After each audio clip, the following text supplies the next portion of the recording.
Hey guys. Okay, I'm not sure if my music's too loud or what, so let me know if anything's too loud at any point if you want me to turn music down for you guys or anything like that.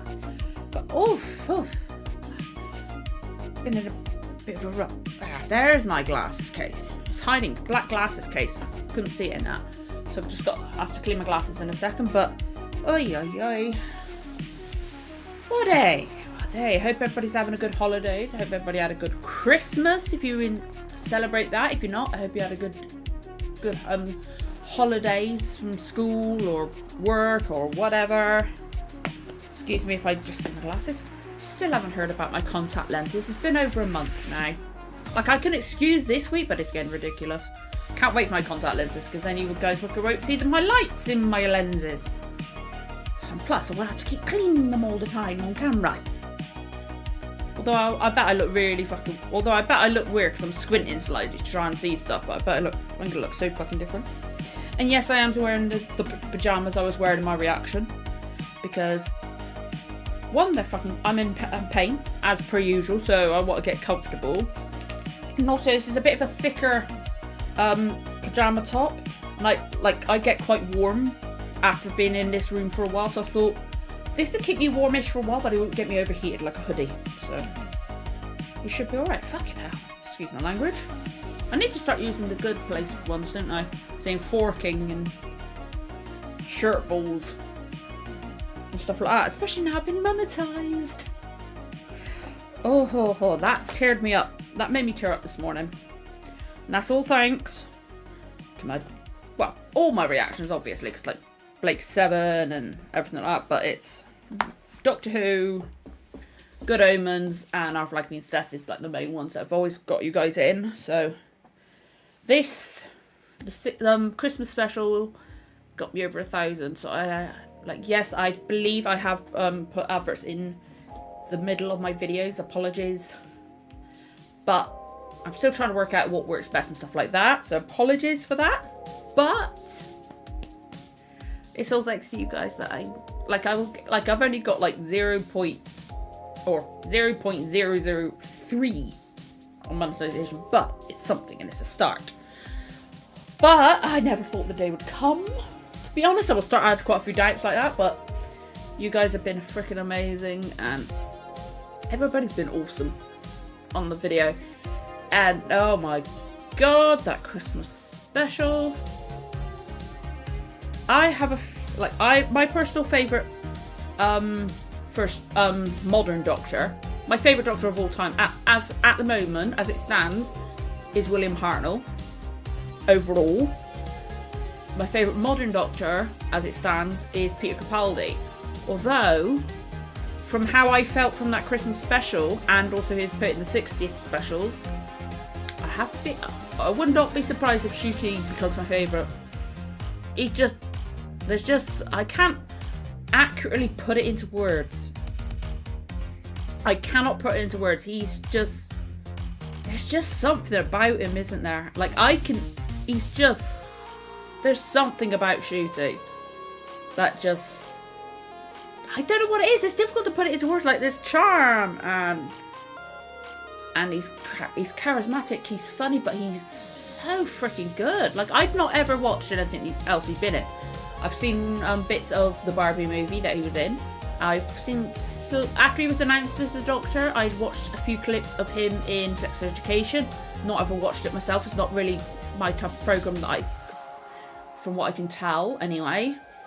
But I really liked his energy, so I was like, okay, he's going to be quite good. I had no idea just how good he was going to be. I freaking loved him. Like, just from his bit in The Giggle, he was fantastic. He had that energy. He's got that... nothing I'm saying accurately describes it. Like, he's just got that something. And you got to say it like that because nothing accurately describes just how freaking good he was. Because, like, again, he was funny. Charismatic. He was so emotional as well. Like, when he was crying, there are like some actors, not lots, but there are some actors that like God's sake, there's a hair or something on my head, excuse me. There's some actors that are like great emotion, like actors, but sometimes their eyes betray them, you know, like the motion doesn't quite reach their eyes or around their eyes or something in the eye area, whether it's the eyes themselves or like the eyebrows or face, like the cheekbones or something around that area just doesn't quite work, or it's not quite work, but it just doesn't quite, it's not quite as effective as like all their other bit of their arsenal. I'm not saying they're bad actors, it's just sometimes there's something in the eye area that just lets it down a bit. Shooting was brilliant. Like, he was just like, when he turned like around, like when he was crying and stuff like that, because obviously with like Ruby's mum was crying because she didn't know why. Like, it just, I just want to get, like, just picturing it in my head, I want to get emotional now. He was so good. He's an all-rounded actor. And I watched Unleashed last night. I did. Freaking loved it. Absolutely loved it. But he says he's not a singer, and they sang that bit live. They were like apparently they were getting closer and closer to the day, like going, okay, when we're going to go into the studio, and then they ended up, okay, here you go, sing live. They were, where? But he sang it live, and he said he's not a singer. He's got a really nice voice. Millie's got a gorgeous voice too. So it's like, I wouldn't, like, I don't want to overuse it because then people would be like, if it don't get a bit heavy-handed, but I would not object to him singing again. Like, if they get the toy maker back in, we'll have another singing thing, because then we can get Neil Patrick Harris singing, and I would definitely not say no to that, because, as everybody knows, Neil's got a gorgeous voice. God, sorry, just add, because I've seen clips of Neil, I can't remember when it was, but it was in, I think it was like a TV, I can't remember what kind of production it was, but it was for Sweeney Todd, and he was playing the little boy, but he was an adult, and I could just hear him singing, nothing's gonna harm you, not while I'm around, and oh, he's got a gorgeous voice. Anyway, that episode, I freaking loved it. Like, I like the goblins, they're fun, and they're different, they look alienish enough that they work, and like, I think they had about 12 of them, and then they like changed clothes around, stuff like that, and then just superimpose and all that. It looked good. It worked because they didn't focus on them much. They knew what they could do, and they didn't go over the board with it and stuff like that. But they look really fun, and again, they look alien enough, and they but they're fantastical as well, a bit mystical and stuff like that, a bit fairy tale. So it plays in with what the invoking superstition at the edge of space, a kind of like vibe of the toy maker and stuff like that. So it works, and I'm hoping we get that more kind of thing. Obviously, I still want our aliens. Got to have aliens in there as well. But I like that idea of bringing that in, and I think they introduced the idea of it well with the toy maker and the. Just a little comment of the throwaway comment of invoking superstition at the edge of space. I like that. Just seems like it was just one comment. Could have been ignored if they decided what they wanted to. Just a doctor like speculating, but they could just do little bits here and there. And I feel like maybe it'll ramp up to the end of the season, or because Shooty started filming his second season before they even aired any of his footage. Except for the little tiny bit in the trailer last year at the centenary. Maybe it's a 2 series. I always say season because it keeps it clear on my head. Maybe it's like a 2 season thing because I want the toy maker to come back. I do, because he was freaking phenomenal. But I don't want him to come back straight away. So maybe a 2 season story would be interesting. Like something like a big, not mini boss, but like a big bad who's like the second in command to the ultimate big bad, if that makes sense. So like maybe Jinx Monsoon is playing this season's big bad, who's like one of the legion of the toy maker kind of thing, and then the toy maker comes back or something like that. Or maybe we could have the toy maker next Christmas. I want him back, but I don't want him back too soon. But I think the big thing for me is Mrs. Flood. Just like somebody said in my comments, like it could just be us over speculating, which is true. Part of the fun of Doctor Who, though, is just thinking about it and speculating and theorising and stuff like that. I love doing that. But again, she could have been nobody. But then I watched Unleashed, and Russell T Davies kept saying the mysterious Mrs. Flood. And we're going to learn more about her. So she is a recurring character. Like, I'd heard Anita Dobson was going to be in it somewhere, but I'd heard originally that she was going to be in the series. So I'm excited to find out more about her. Like, there's so many theories already. Like, if you've seen my 60th anniversary specials one, you could probably guess that one of my favourite theory is the fact that she could be Susan or Susan's daughter. Depends. Because I haven't seen any of the ones where Susan comes back into it. I think in it the 5 Doctors or something like that, and then also Big Finish stuff as well, which they can decide which ones they want to canonise from that. But it could be it could be her daughter, it could be the Doctor's great granddaughter, or I don't know. Now I'm just saying this because I don't know about the rest of the Doctor's family, but Susan's his daughter. Or Susan's his granddaughter, sorry. What about his children? It could be his children, or it could be Missy in disguise.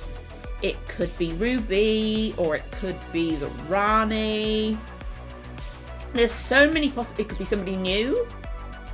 It could be a minion of Jinx Monsoon. It could be a minion of the Toymaker. It could be anybody. But we got Anita Dobson. I was so annoyed at myself when I was watching it. I was like, I know who that is. I know who she played in EastEnders. My mind was like blocking all that information off me. I hate when it does that, but I knew she was a big thing. So like I was saying, I thought, people that haven't watched EastEnders or don't live in the UK, I'll just say she's Brian May's wife. But she is a star on her own, like she's amazing.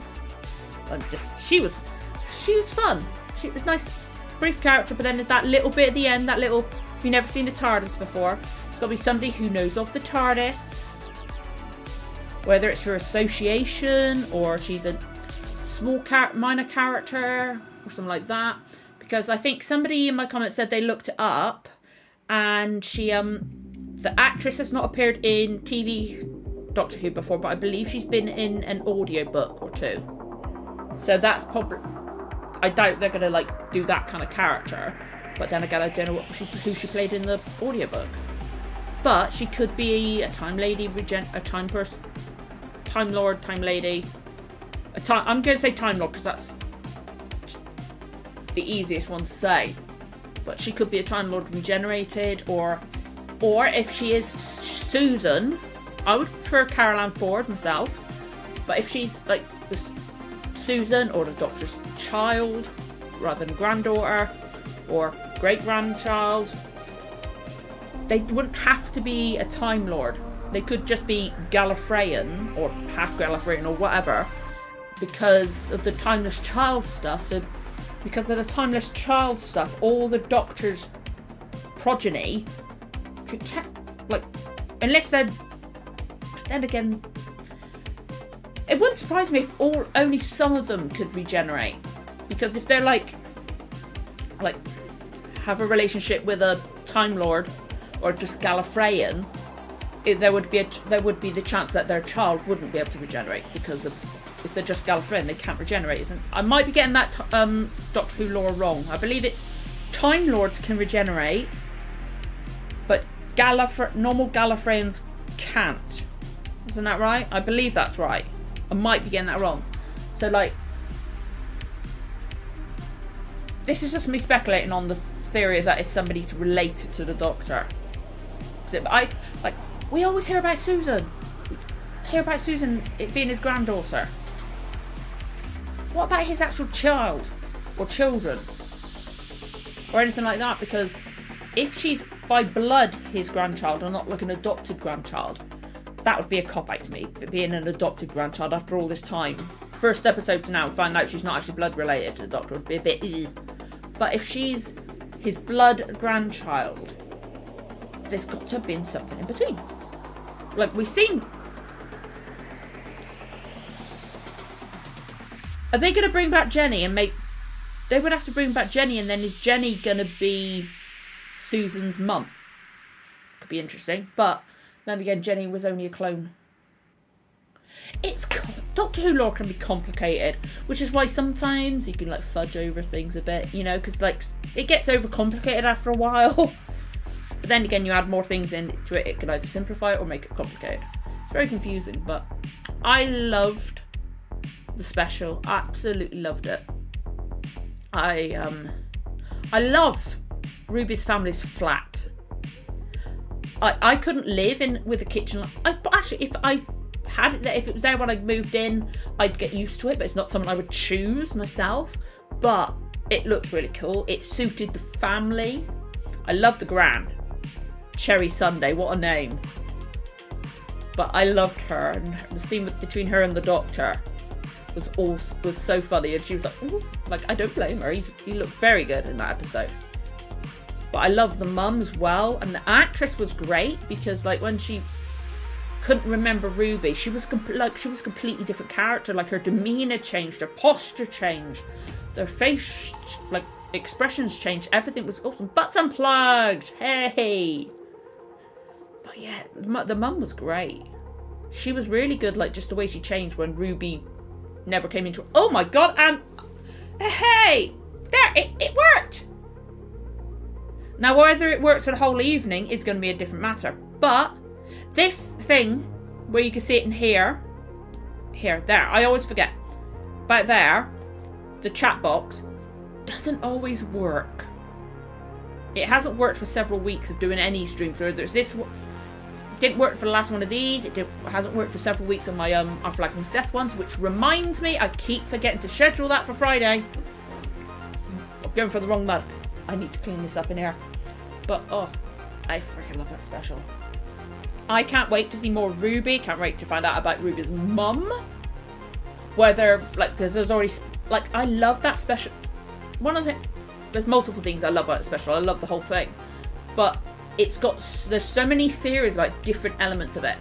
Like, obviously, who's Mrs. Flood, but also Ruby's mum. Is it just Ruby dropping herself off? Is she coming from another planet? Or is her mum going to be somebody important? Is it going to be somebody like Missy or the Rat? Or did Mrs. Flood drop her off there? There's so many different theories, and it's freaking awesome. Because it's like, there's something about that special. Like as I've said before, thank you, David. Thank you. I can't believe that. I cried this morning because I didn't think I'd reach that milestone. But as I said at the beginning of the stream, it's thanks to like obviously all my videos, but I always see a big jump when I'm doing Modern Who, Our Flag Means Death, and Good Omens were the big boosts. So, but I'm happy. But like, I really want to know more about Ruby's mum. Or Ruby's lineage. Where's Ruby from? Is she going to be an alien? I would love it if she's from a different planet. Or different time. Or something like that. Because I've been wanting a companion who's not from modern day England. Or modern day Britain, I should say. Modern day Britain. At least go to a different country. Or go to a different time if it's got to be on Earth, you know? It'd just be nice. So it'd be fun if we find out Ruby's not from Earth. Like, I saw one theory, but I've already forgotten it. Or I can't remember it enough because I don't know the context, but it's something to do with the Rani. But not the mum being the Rani. Or the mum being the Rani, but not. But because I'm way off on the Rani's stuff, I can't quite recall the theory. So, we're not. That's all I'm going to say. So, like, if you know more about the Rani, you might have seen the theory, but I haven't. And I'm way off from the Rani, I believe. Because I'm literally on the last story of season 2. So, I've got way off from her. But it's like, I'm interested to find out more about that. And Mrs. Flood and just the whole special was just fun, and it was a bit silly, which Doctor Who's meant to be a bit silly. Like obviously we're gonna have super dramatic episodes and stuff like that, but Doctor Who's got to have that little edge of silly, you know, which is why like I don't mind when CGI doesn't look good, although to me it looked fantastic in the episode. And like some of the sets. I don't mind if some of the sets look a bit weird. You know, like Doctor Who's meant to be that little bit silly. The special effects or the sets or whatever being a bit weird. It's part of the charm. Like what one of the things I'm loving from like classic Who is seeing sets and stuff like that. I would love it if she was an alien, or like even if she's not an alien, maybe a human from the future that's from a different planet where like this has been colonized or something like that. Just something that's not modern day Britain human, you know? It would just be nice to have somewhere different. I've got to blow my nose. I'm so sorry. Hang on.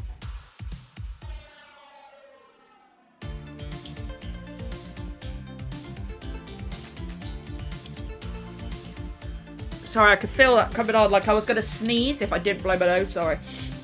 Oh, I might sneeze again in a minute. And now I'm going to yawn. What the hell? Oh, like there's so... I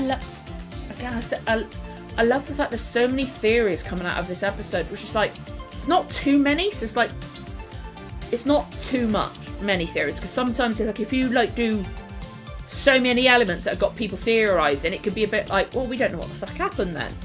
But there's just the Ruby thing with her mum, Mrs. Flood, just those little hints, not too much, but not too little. It was a nice little touches. And then we saw the trailer for the new season, and that looked amazing. It's like, I'm still holding on to the fact that the person that held, after the trailer especially, the person that picked up the tooth with the master in it, I'm thinking that's Jinx Monsoon. I'm still holding on to that after spotting them in trailer. Looking at them, I love their costume. I love Jinx's costume so much. Yeah, exactly. It's cheesy. Doctor Who is meant to have that little bit of cheese, and classic Who especially. Like I can regularly see the set scenes and stuff like that. I love it. I love seeing the scenes in the set. It adds to the charm to me. So like, if some of the costumes look a bit weird in modern Who, or some CGI, although the CGI since in the 60th specials and this one looked fantastic because we got a Disney budget now. How big's the season going to be? Hey Dan, how you doing? How long's this? You mean the upcoming season? How long's it going to be? Because I'm watching Classic Who at the moment, so anything is shorter than like 40 episodes. So like, I'm used to a long season now. What the hell? That was my daughter's food. Ugh. Yeah, I don't mind as long as it's like 6. We're only getting 6 episodes. That's too short. But Disney, like with like Loki and stuff like that for the Marvel stuff, they can't. Maybe that's why they're already doing another season for shooting, because they've only done 6 or 8 episodes. I feel like if they know what story they want to tell over those episodes, if they know what it is, I'd rather them have that amount of episodes than draw it out and add in too many fillers. Like, if they've got a good story in their mind, if Russell's got a good story and 6 or 8 episodes is what it needs, is what is perfect for that, I am okay with that. Obviously, I would love more Doctor Who than that, but I would rather have a shorter season with a good story, no filler, than it being dragged out and just get a bit like tedious, or like ones that are like, we didn't need that episode, you could have cut that one out type thing. I think unless, no, hang on, I'm trying to think of how I want to say it. If that's, again, if the series which consists of 8 episodes. Okay, 8. I'm alright with 8. Like, I'm okay with, like, if they know what they want to do with 8 episodes, I'm okay with that if it's done. Oh, cool. I haven't seen that, but if it's what they need for this length of the story, I'm alright with that. But I would prefer more. But I'd rather, again, I keep repeating myself, I would rather have the shorter series. I'd rather have the shorter season than a longer one, if that's what they need. Like, I'm sure, like, Russell, I have faith that Russell can work it out, because, like, he's, hang on, how long was, like, his recent, like, Cucumber and Banana and stuff like that, they're relatively short seasons. And Torchwood was always a bit shorter, but that was that Russell? I can't remember. My head's blanking because I'm just trying to think. But yeah, I heard someone on YouTube say it was 8, so I checked. That's good to check. But yeah, if that's what the story needs, I'm okay with that. I'm okay with it. I can understand why some other people wouldn't be. But I'd rather have 8 episodes than 3. Or 8 episodes. I'd rather have 8 episodes than like 20 and half of them not be needed. You know? If you're gonna, they're like, right, make it 20 episodes. Or like with there was I can't remember which season of Lucifer it was, where they were they literally wrote the story for like a certain amount of episodes, and then they got commissioned for like 4 or 5 more, and it's like, well shit, we gotta stretch the story now or come up with something else. So like 8 episodes I'm fine with, as long as we find out at least one of the things from the Christmas special. Either Mrs. Flood, or like, I'm assuming maybe, like, I'm thinking maybe there'll be like a cliffhanger trailer that came out after the episode on TV says May, but the trailers posted online didn't have that for some reason. Yeah, I've seen with like the American ones, it just says spring. The UK trailer, or the one on the Doctor Who channel, says May, but I think there's an American one, or the bits that happen at the American end of the American episode, or Disney Plus, just said spring. But I would rather not wait till May, because I want to know. But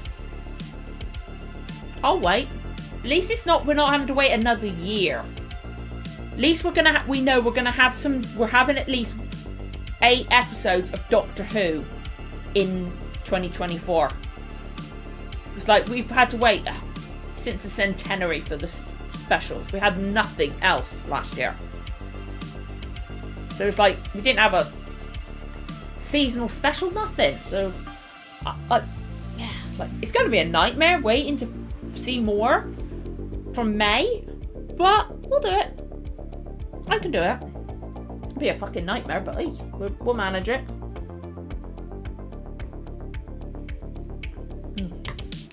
One thing we're doing for that coffee, it gets one more chocolate.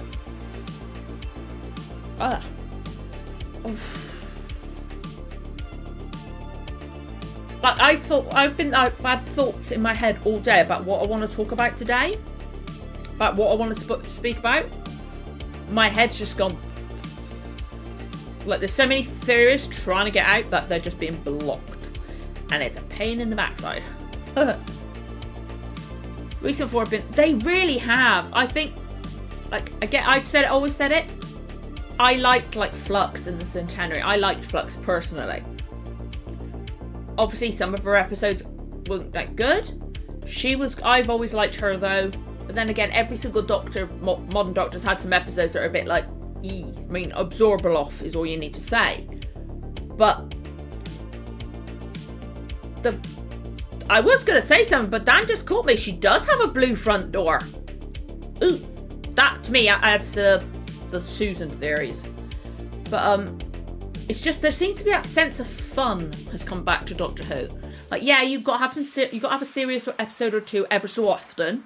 You've got to have some serious stuff, but Doctor Who's meant to be fun as well, and it was meant to be educational originally and stuff like that. We've got to have fun element in Doctor Who. Like, again, I liked Flux. I did like Flux. I love the way it's formatted personally. I love the episodes. But the 60th specials and this Christmas special they've just given me a feeling I haven't had for Doctor Who in like quite a while. It was a popular one, but I wish I really do. I would have loved to have McGann in there. Like, if they're going to possibly do Doctor Who, I've said it in one of my 60th special talks. I can't remember which one it was though, Rushy, but I know there's rumoured spin-offs that Disney want to do. But I would love for a spin-off starring Paul McGann as 7. No, 8, sorry. I get confused with the numbers nowadays. It's so confusing. As 8 during the Time War. I would love for have a series, even if it's just a one-off series, an event series like 6 episodes or something like that. But have something set during the Time War would be amazing, because then it could still be Doctor Who, but it'd be a completely different tone. It could be a bit grittier maybe, because it's set in a wartime. And plus it would give Paul McGann a chance to be the Doctor properly. So I feel like I'm getting hiccups now, for God's sake. But yeah, I would love to see more of him. Like, yeah, Doctor Tennant's the popular modern one, but it would have been nice. Like, I loved the specials. Oh, is a spin-off, and Russell said it wasn't mentioned by the press. Because, like, obviously there's a unit special one rumoured. There's obviously Torchwood rumoured, as per always. But I would love for it to be a war one. Adventure in Time and Space, that's the one with David Bradley that was around the 50th, wasn't it? Oh, Rushy, Avon as the Master would have been perfection. Like, I know Paul Darrow's in Doctor Who, Classic Who at some point. I don't know when. I don't want to know. I want to be pleasantly surprised whenever he turns up. But he would have been an incredible Master. Hell, he would have been a good Doctor as well. Paul McGann would have been Paul Darrow, sorry, I'm literally rereading stuff. Paul Darrow would have been incredible. He's so good. He's so good. Like, I love him as Avon, obviously. If you've seen my Blake 7 reactions, I love Avon. And Paul Darrow was fantastic. He twice... Oh, I'll be very happy then. I just do not want to know when he appears. Like, it could be... it probably is several years down the line for me. But I want to be pleasantly surprised. Because obviously I'm on the last season of Blake 7 now. Which sucks. It's bittersweet. But... there's no way I won't I'm assuming I'll recognise Paul Darrow. Because I won't forget Avon's beautiful face. He's a lovely man. There's a rights issue, so it might not... Oh, that sucks. There is rights issues, because I know there was a rights issues with the Timeless Child episodes, which is why the Timeless Child isn't on iPlayer, but it is on ITVX, thankfully, because I've already watched it, obviously. But it'd be a shame. Like, the Rani would be a good idea, because I know that was one of the theories with Missy. I like the Michael Keating. Oh, I would love to see Michael Keating in... Oh, I can't wait. Yeah, Paul Darrow's fantastic. He's so good. Like, him as Avon. Like, if you don't want to watch Blake 7, just look up Paul Darrow something like Paul Darrow's best bits on Blake 7 or something like that. He's so good. He would have been a brilliant Master.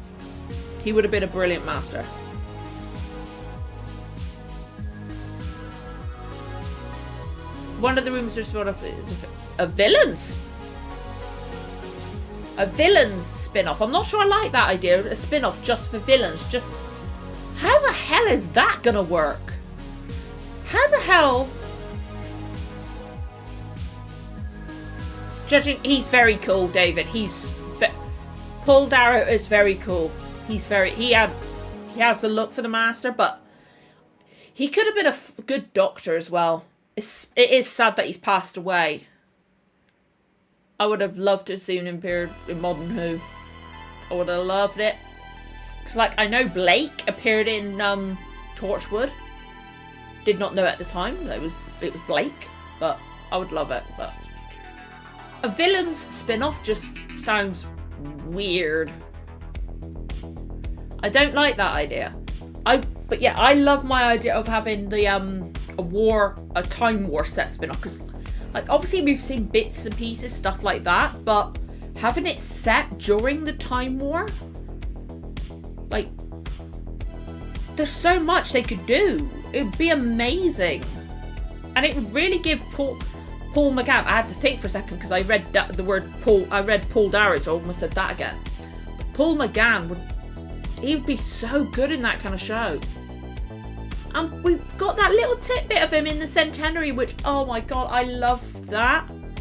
Seeing him was one of my favourite parts of the Centenary. My favourite part was, well, two favourite parts.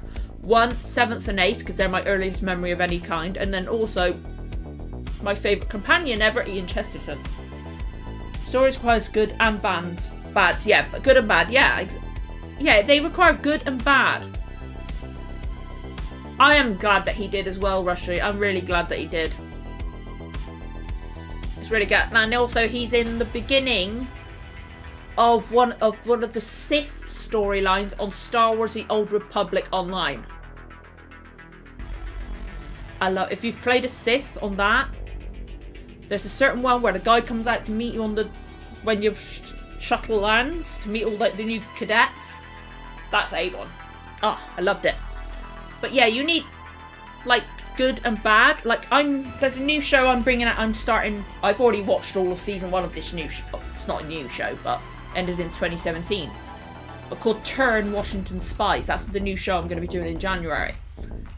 But there's one character that's bad and stuff like that. But all the characters are like grey area.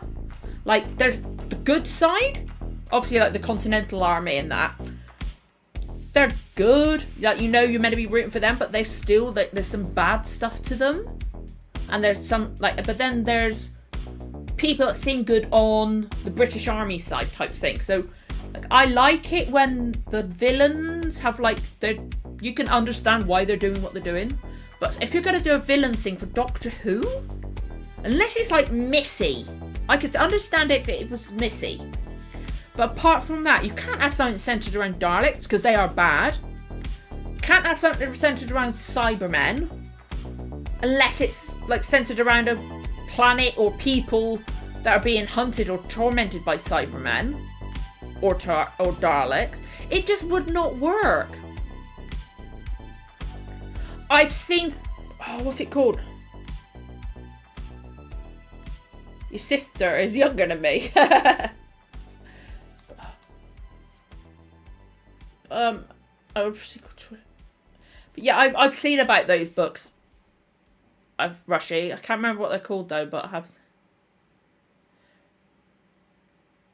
Like, this is the first. Speaking of younger than me, this is the first Doctor. This is the first time in my life I'm older than the Doctor, and I hate it.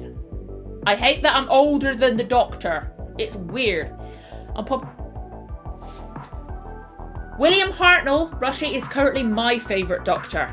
He's my favourite overall. My favourite modern one at the moment is Peter Capaldi. I can see Ncuti overtaking that, to be honest, just from the bit we've seen. But William Hartnell is my favourite overall. I think he's amazing. He's so...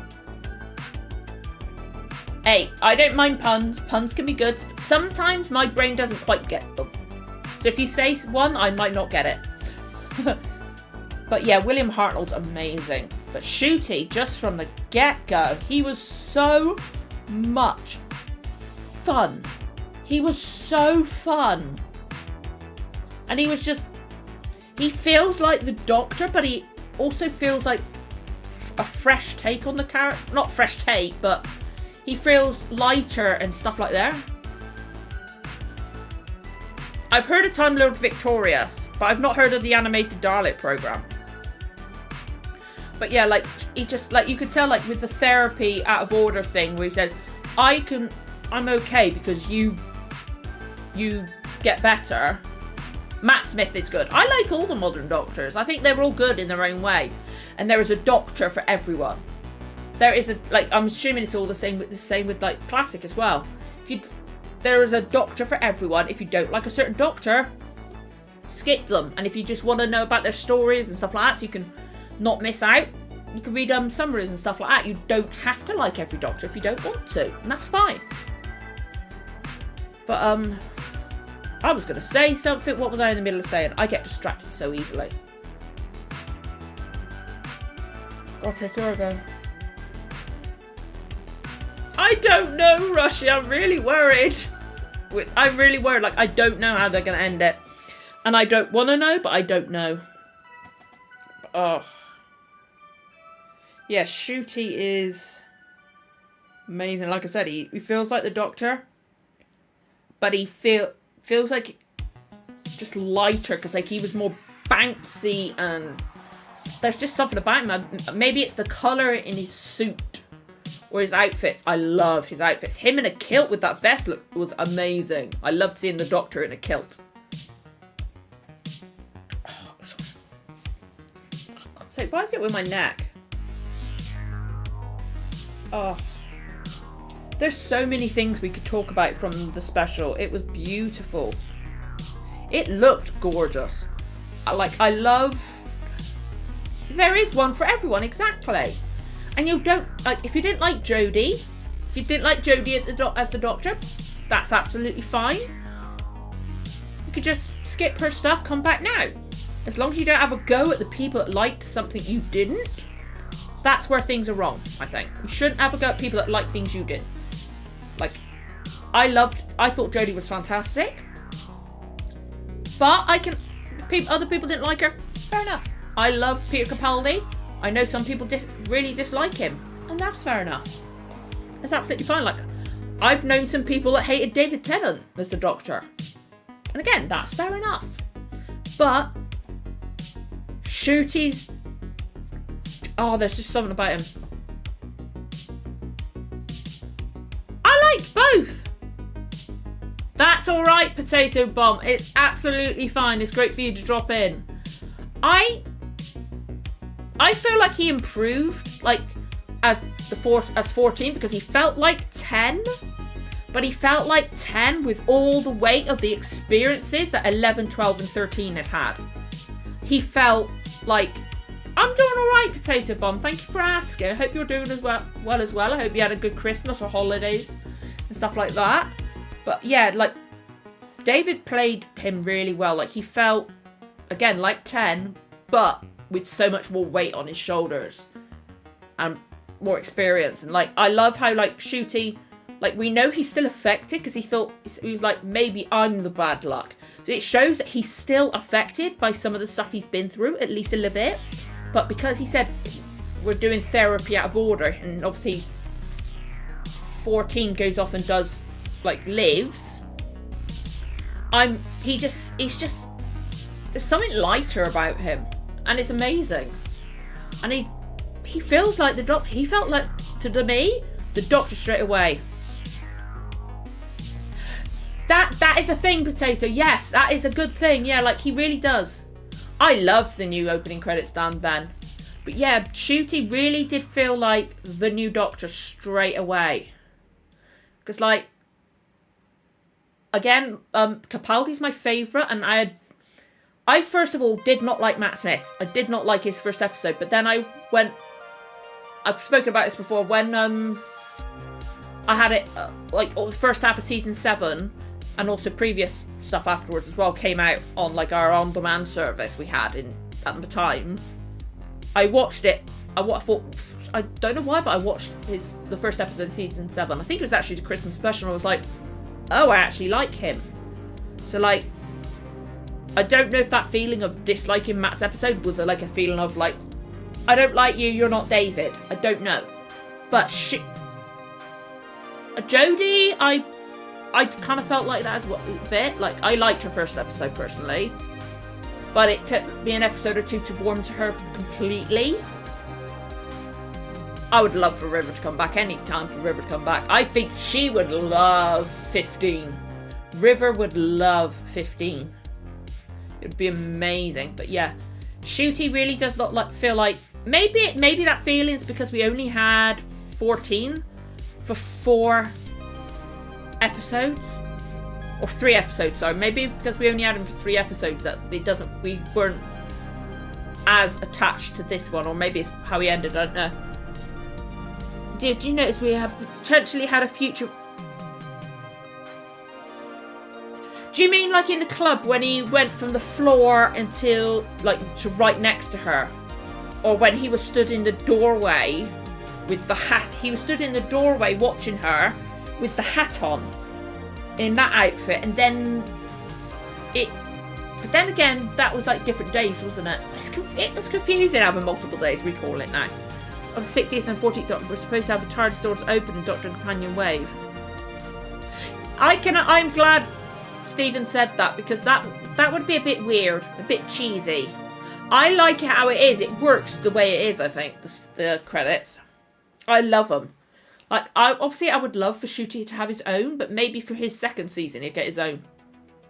But I don't blame them for making new credits for 3 episodes and then completely redoing them. I don't blame them for keeping them, because that would have been a lot of money. I would be very happy if he sang every episode. Like, he sang that live. I watched Unleashed and him and Millie sang live. Like, he says in Unleashed, like, he wishes, or he was not wishes, he was like, found out they were going to be singing, like running up to the episode time, he was like, okay, what are we going to be recording, what? And then they basically got told, you're doing it now, on the day. So they sang that live, and he sounded great. He said he's not a singer. He sounded beautiful. Yeah, oh god, yeah. I would love it if they superimpose his face in there somewhere. It'd be brilliant. Because that is a classic thing. Obviously not with Hartnell, but so many of the other Doctors have had it. I've seen their credits and stuff like that. One of the, is the Doctor on the 22nd of December, I think the one from the future, but I'm not sure on that one.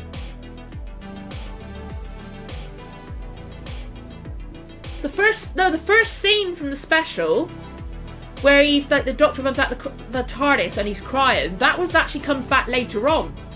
Because like when Ruby's disappeared, he's crying, and then he goes back, and then he goes back to that time. Yeah, that was actually written into the episode, that one, because he comes back.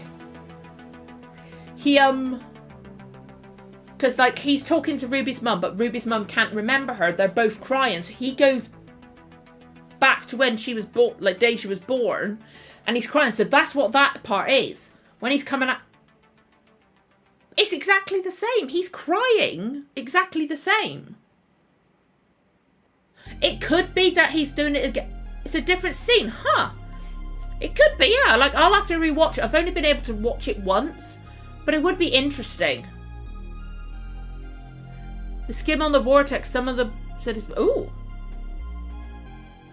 That'd be interesting if it's part of the story. Maybe. Imagine if during the next season they change that slightly during the like this every episode they add a bit on, because like I think we theorized it with the specials, because like the theme, I think the closing theme changed, or the closing theme of the 60 specials changed slightly. It changed just slightly, so maybe that'll change right out of the. I think the music might change right, and then maybe end on just like marching like legions or something like that. I don't know. She does look a bit like Jenna. She does. I see that theory. It'd be great if we had Clara back. I wouldn't mind, because like she's stuck in the last second of her life. She could come back, and then that could be the end. She's got to say goodbye at some point. I wouldn't mind it.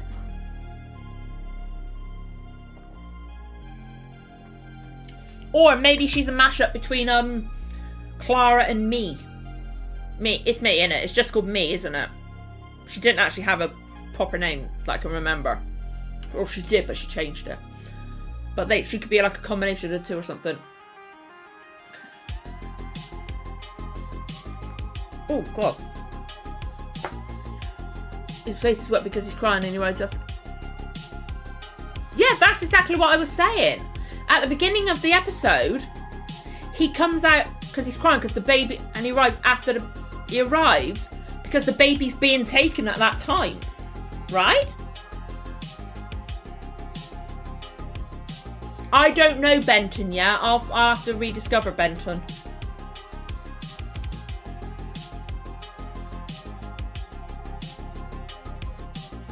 Oh, sorry, my chat is like...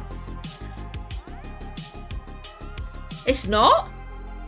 I could have sworn it was because he'd been crying in exactly the same way. Ah, okay, no wonder I got confused, Dan. No wonder I got confused. I was like, hang on a minute, things are doubling up. I swear I've read that. I could have sworn he'd been crying in that. Huh. Because, like, we see him crying in exactly that way. Maybe it's just a continuity error. And they reshot that bit because he had to look another way. I don't know. But it's another thing we can speculate about, isn't it? And I like that. I love speculating about classic Who. Classic Who. Modern Who. And classic. On my own, obviously. But yeah, like, that is a possibility. If that's true, that is a possibility. It could be another moment. Because it would not surprise, considering we don't know. I wouldn't complain. So after baby's already taken into the church, but during the episode he rose.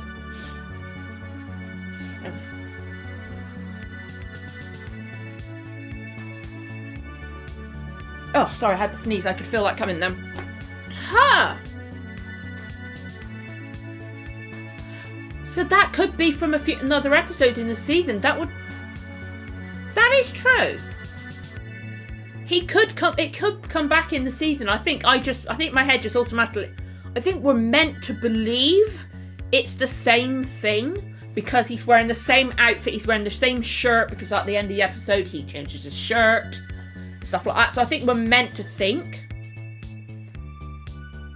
I did see that. That was quite sad. That I saw somebody from Doctor Who Classic passed away.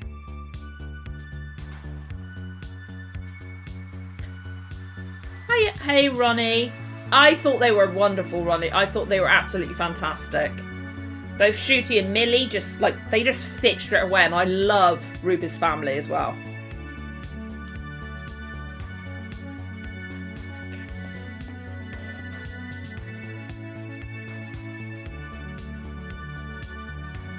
Yeah, it'd be interesting. I could understand why. No, it says no one ever knew her name until that night. That is a good point.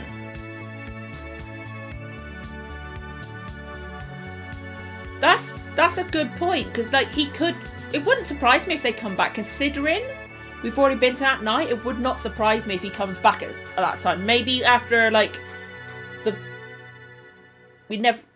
a good point. Because obviously we see the Doctor, obviously he's there before Ruby gets taken into the church. Maybe at some point in the season he comes back to that point, but obviously after that version of himself's left, so he doesn't conflict with himself.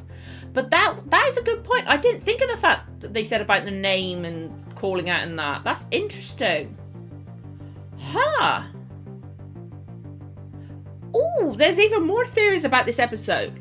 Like, the more you think about it, because I never would have thought about that. Because again, I think we're all meant to assume that it was the same thing, and then bam, they surprise us. Oh wait, hang on a minute, that was that bit. That's going to be interesting. I like it when they do that, where you think it's one thing, but it's actually completely different.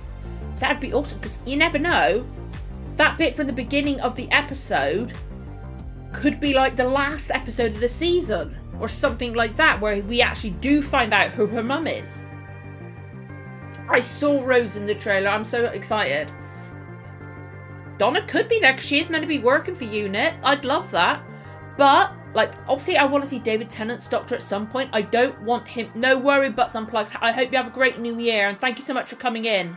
Hope you had a great holidays as well. But obviously I want to see Tennant back at some point. Because they've left him out there. He'll appear at some point. I do not want him to appear this season. I don't want him to appear at least this season. Maybe not next season either, because I think it will overshadow Shooty. Shooty's got to establish himself.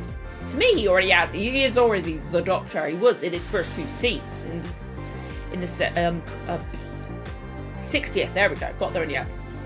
But I still feel like if Tennant appeared, he'd still overshadow a bit because people will be like, oh my god, David Tennant's back. Ah!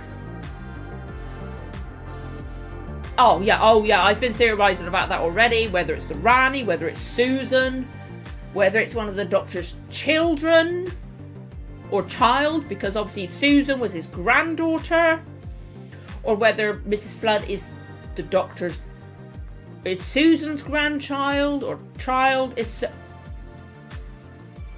I think he might have done, yeah. I feel like at some point he might come back, but hopefully not yet, because it wouldn't be found shooty, I think.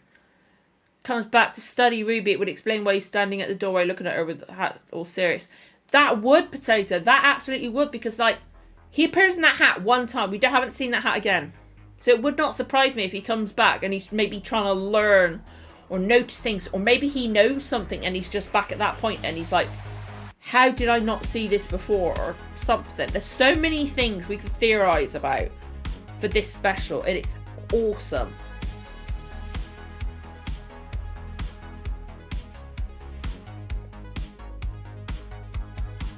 He's parked, yeah, he's basically parked. He'll appear at some point again, I think, but I just hope not yet. I hope he doesn't come back in yet, because it wouldn't be found shooty. Because it's Doctor Who, not Tennant. If that makes sense. You guys know what I mean. Yeah, I'd love Shooty to come back Shooty to be the main focus, rather than David appearing.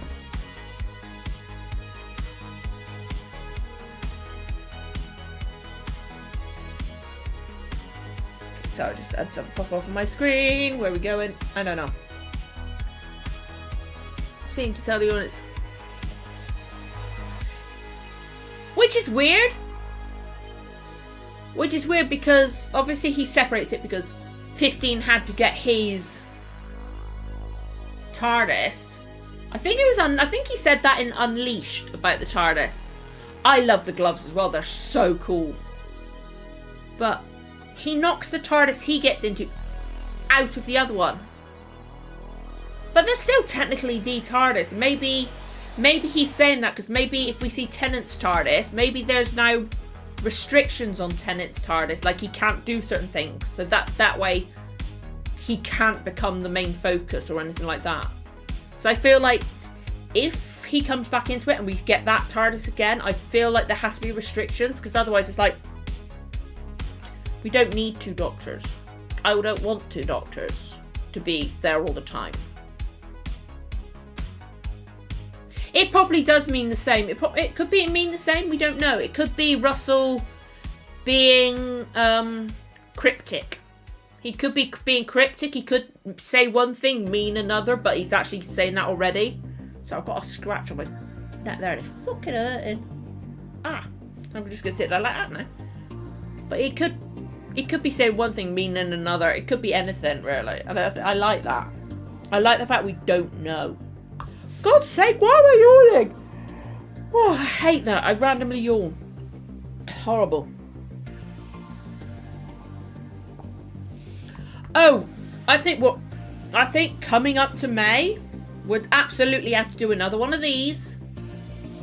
Absolutely have to do another one of these. Maybe when the first trailer for the new season comes out. Obviously after the one we got. Trailer comes out. Maybe we can come back. We can analyse that for a hangout.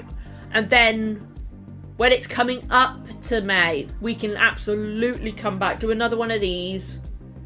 Chat, speculate away. Lock down our theories.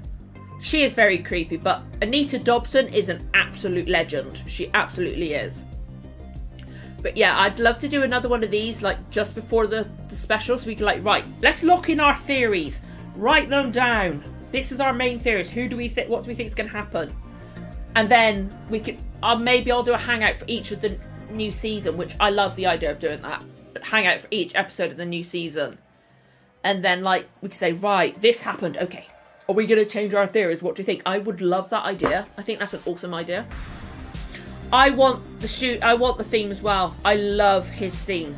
It's so cool. If it's his theme was the one on the TARDIS, I can't wait for the soundtrack for this. Maybe they should release the soundtrack for the 360th specials and the Christmas special. Put them in a box set if need be. I would love it. I would love it. The music's fantastic. Like, I loved the guy. Personally loved the music Jody had. I thought that composer was great. It had a different feel to it, but it's still good. I like that kind of music. But I think having Murray Gold back is one of the reasons. Like, it's given us a feeling of like nostalgia from like when Doctor Who first came back. I'm gonna have to look that up afterwards, Potato Bomb. Then I will have to look that up because I need their themes. Is it gonna be? Okay? I have a quick question. Are their themes? Are they listed as? Hang on, let me have a look. Actually, sweet. Are they by Murray Gold? Let me have a look. Oh, hang on. Let me have a look. I'm trying to find it. Or does it just say Doctor Who? Because I'm looking on Spotify because I want them because I love their themes. Right, under Murray Gold. I'm looking on Spotify right now. Maybe it'd be on iTunes.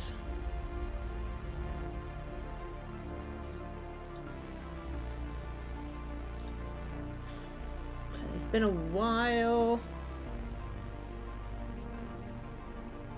God, it's so confusing. Just trying to look because I want to find it because... Okay, I can't see them on Spotify under Murray Gold.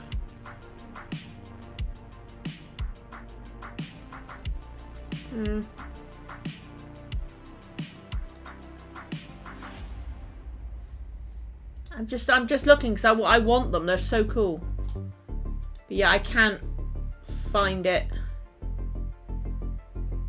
anywhere at the moment. I'll have to figure it out because I definitely want them.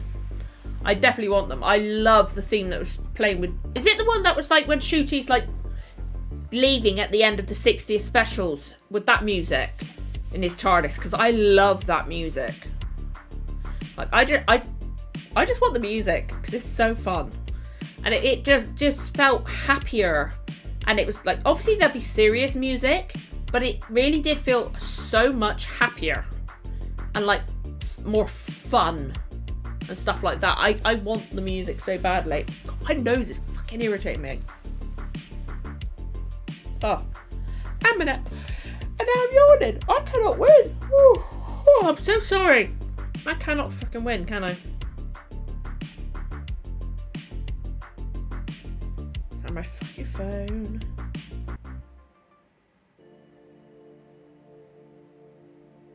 I'm going to see if I can find it on my iTunes because I don't want to open it up on my laptop. I'm just doing it on my phone. If it's going to be under Murray Gold.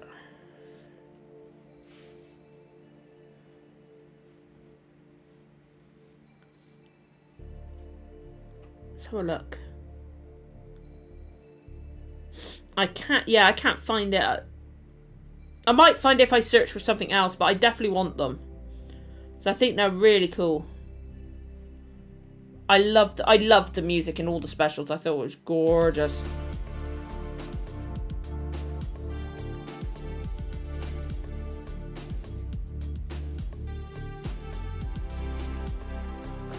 If you can't search Doctor Who, because then it comes up with all the different weird cover versions and stuff like that.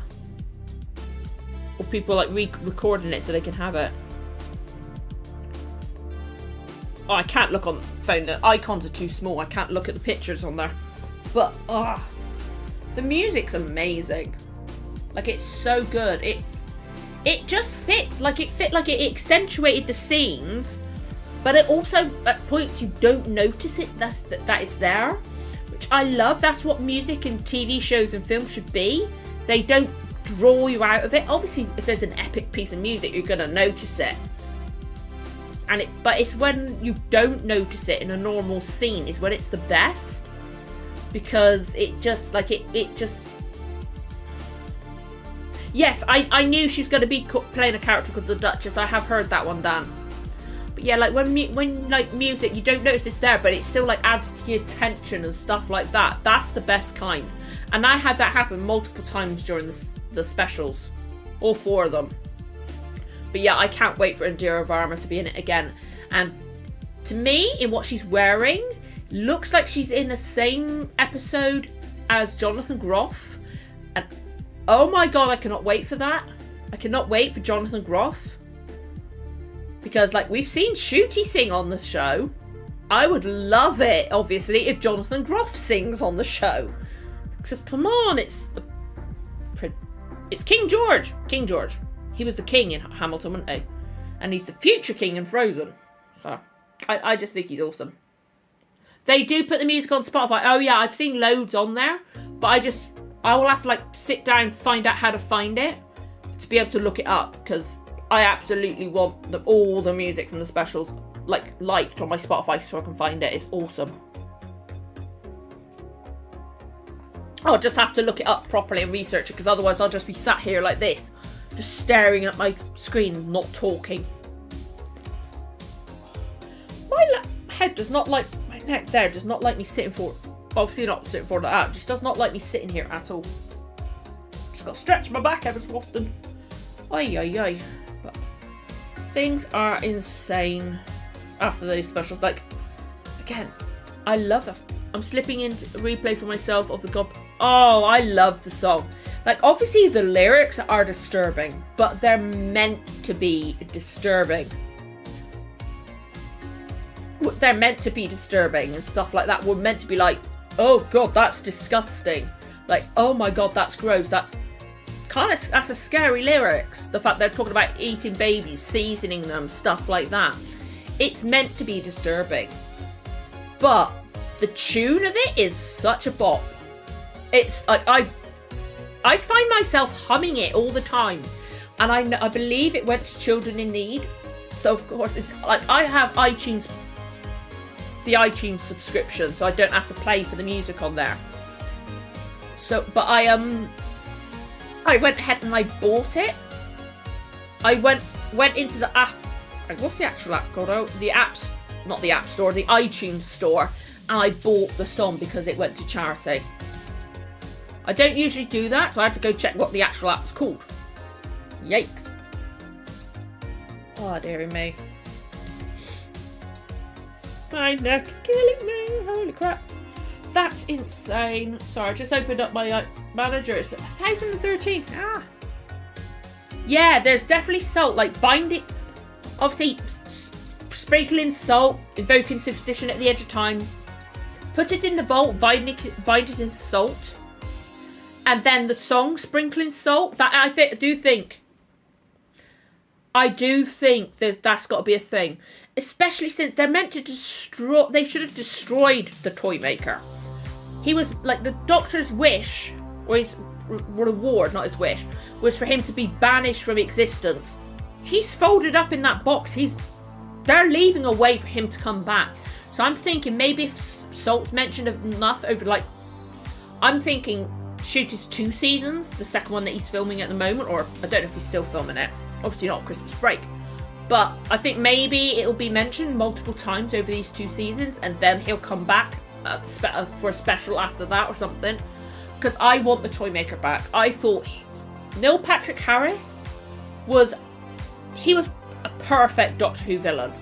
He just, I don't think he's a fan of the show. He got that it was big and he got that it was important. And it would not surprise me if he went off afterwards and watched it all. But he got, like, even if he wasn't a fan, like, hadn't watched the show, he got what it meant. And he knew it was a big thing and he had to do it right. He just felt right. He got it and he was just, I want him back. I absolutely 100% want him back in the show, without a doubt.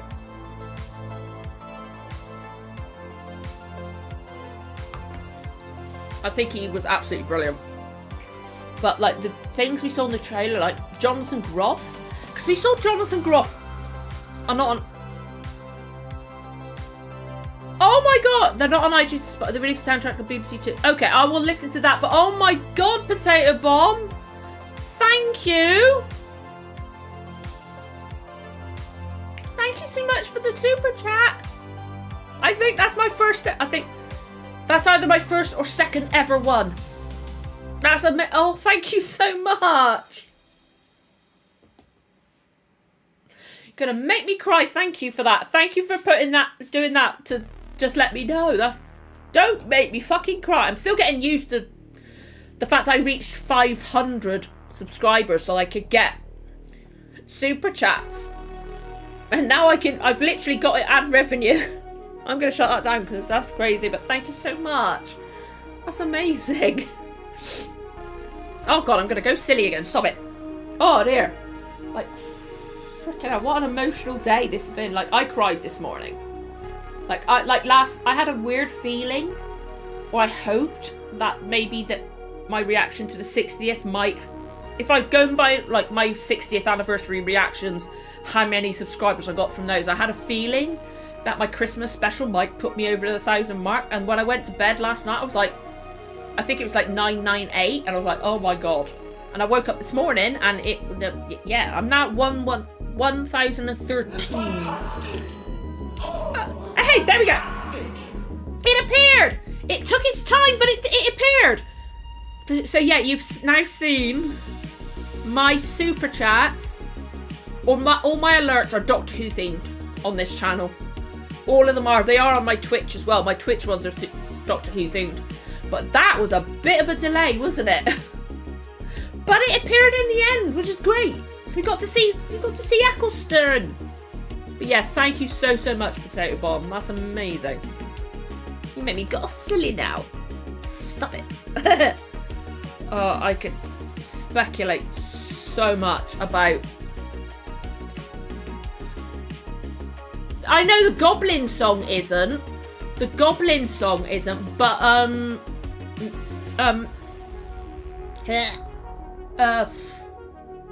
Ruby and the Doctor's themes aren't. I've tried looking, they're not.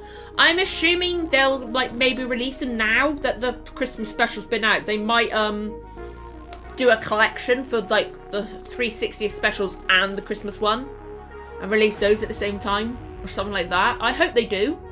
I really hope they do, because I would freaking love them. I love the music. It's so good. And it's like, I feel like it feels like Murray, classic Murray Gold. But it also, I can never say the guy's name, so I don't want to mispronounce it, but the guy that did Jodie's music. It felt like it had a little element of that as well, and I loved Jodie's music. I love that guy was fantastic. He did really well considering he had to fill Murray Gold's shoes. I feel like I'm going to sneeze again. These fucking glasses, they sit right on it. Right there. If they slip down, they press on my nose and make me want to sneeze. Which is another reason I can't wait for my contact lenses to come through. Oh dear. Today's just been crazy. Just like watching other people's reactions, and obviously it'd be like a week or so before other people's come out and stuff like that. Like, I can't wait for the Blind Wave one. I can't wait for, oh God, I cannot wait for Blind Wave's reaction to the Goblin song. I cannot wait for that.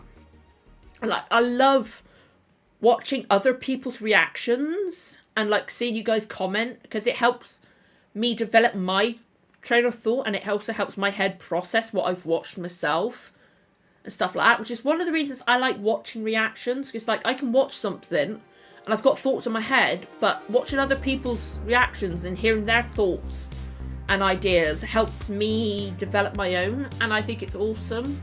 I like watching other people's reactions has made me love this Christmas special even more. It's so good. Like, just, it was, Shooty was instantly the Doctor. Instantly, literally, in the 60th special, where he's still part of David Tennant, technically, he felt like he just instantly got it. He's just got that charisma. And just got that energy. He's just so good. Really fucking hurts. Sorry. That pain. I need to do something about that pain in my shoulder. It's a nightmare. Oh, there's so many. I want the new season now, but I want to wait until they intended to have it out, so they can get all like the effects. I love the fact. I want them to get all the effects right, but I love the fact in the specials they've done a really perfect mixture of practical and digital effects. And I think that is the best way to go. I'm alright with it. Like, I don't hate it. I don't dislike it. It's alright. It'll grow on me. I think the reason I really like it, well, my favourite thing about the Sonic, I love the colour of it. It is a weird shape and it fits in Shooty's hand well. It seems alright whilst he's holding it. It's just there, so it's a comfortable, I think it's a more comfortable, natural shape for the hand rather than having to have your hand held, like fixed like that. He can like shift his hand around it, hold it different ways. So it's probably more comfortable. But I watched the little YouTube video where it had Shooty talking about it. And in the middle of it, I think I talked about it in my reaction. In the middle of it, there's in Gallifreyan, there's a Rwandan proverb. I put it in my reaction. I can't remember what the proverb is, but I love the fact they put some of Shooty's heritage. Because he's originally from Rwanda, moved to Scotland. I love the fact they put his heritage into the Sonic. I think that was a beautiful, really sweet, lovely touch that they did for him. I thought that was wonderful. And I like it. It's not my favourite. I don't know if I've got a favourite Sonic, to be honest. Like, I like Jodie's because she handmade it herself. And I like that idea that she made a Sonic with what she had around her. But I like Sonic because, again, I think it looks the most comfortable to hold. The most natural shape to hold. Yeah, okay, it's not technically a screwdriver. Maybe he can just refer to it as his Sonic instead. Shorten the name, like doctors do anyway, but he can just do it because it's not a screwdriver. But then again, it never really fucking was. But it just... I'm alright with it. I'm not like... I'm not saying I love it because it's such a different change. Like, even Jodie's had the same kind of shape. Like, it was held like that, like in a fist. But I'm not hating it. It did? It really did? Wow. Welcome in, Binro the Heretic. But the fact that I haven't watched Ghosts, I would love to watch Ghosts on the channel at some point. Either the UK version or the American. Or one then the other. I think the UK was the original. But the fact it beat both Call the Midwife and Ghosts, the finale of Ghosts, is insane. That is insane that it beat those shows. That's insane. I love... Oh, that's awesome. So I think people are excited about it again. People are genuinely excited about Doctor Who. Like, sadly, there were people that went... Obviously, some people didn't like Jodie for just, like, natural reasons. Like, some people wouldn't like Matt Smith or Capaldi. But then, obviously, sadly, there were other people... Oh, it probably did beat Strictly, because it's Strictly. Strictly Come Dancing. That's not surprising it didn't beat Strictly. Everybody watched... Or a lot more people watch Strictly. I don't. But, what was I saying? But there's going to be people that also didn't watch Jodie for reasons that, oh no, Doctor shouldn't be a woman. Kind of thing. It was only that's amazing. Only 1 million behind Strictly is huge. That is phenomenal. That is absolutely freaking awesome that it was only 1 million behind. But yeah, there's going to be... There's so many people that didn't like Jodie for multiple reasons. Some of them fine. Was like they just didn't like them, or didn't like the writing, or some of them that just didn't like it because it was a woman. Different reasons. Some valid, some are just sexist. Again, some of them fine. It's absolutely fine. But there's going to be that big jump of people coming back to it, and I'm all right with that. The new was epic. Strictly is so boring. The new one was epic. Yeah, Strictly, for me personally, Snipe, thank you so much for coming in. I got it after a while. I had to reread it a few times, but don't worry. Like, it was up on Giggle. That is big. Considering Neil Patrick Harris and David Tennant in one episode and a regeneration, I have no... Like, I like seeing like an underdog win Strictly. I'll keep up like, I might like check, say like, okay, who got voted out? Stuff like that. Or if there's people going, oh my God, that was insane. That was like so super emotional. Oh my God, that happened. I might watch a dance clip, but I won't sit down and watch the actual show itself. But the fact that it was only 1 million behind Strictly, the fact that it was up on the giggle is huge. It's like, again, Neil Patrick Harris, David Tennant, and a Regeneration in the same episode. And this Christmas special was up on it. That is amazing.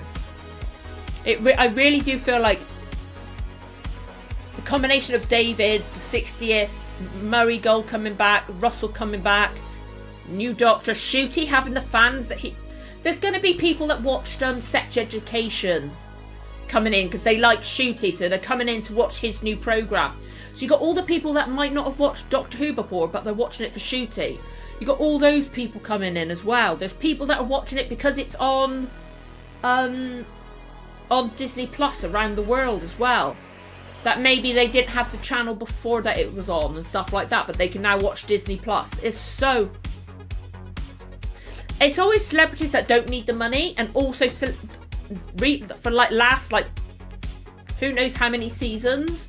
It's also celebrities that a lot of the time have had dance training, which is like defeats the freaking object. Like there's been so many celebrities that have had dance training on there. Like I remember Danny John Jules was on there. Obviously I love Red Dwarf, I love Cat, but he is a professional dancer, or was. He's a trained dancer. He should never have been allowed on there. He should have had like a maximum of 5 lessons, that's it type thing. Professional dancers shouldn't be allowed on there. Or people that have had training or lessons shouldn't be allowed on there. Like I had lessons when I was younger. Can't remember a fucking thing from them though. Yeah, Dancing with the Stars is the American version. It's the same with that. A dancing competition that's meant to be for celebrities, dancers shouldn't be allowed. King's Speech. Won't go into that one.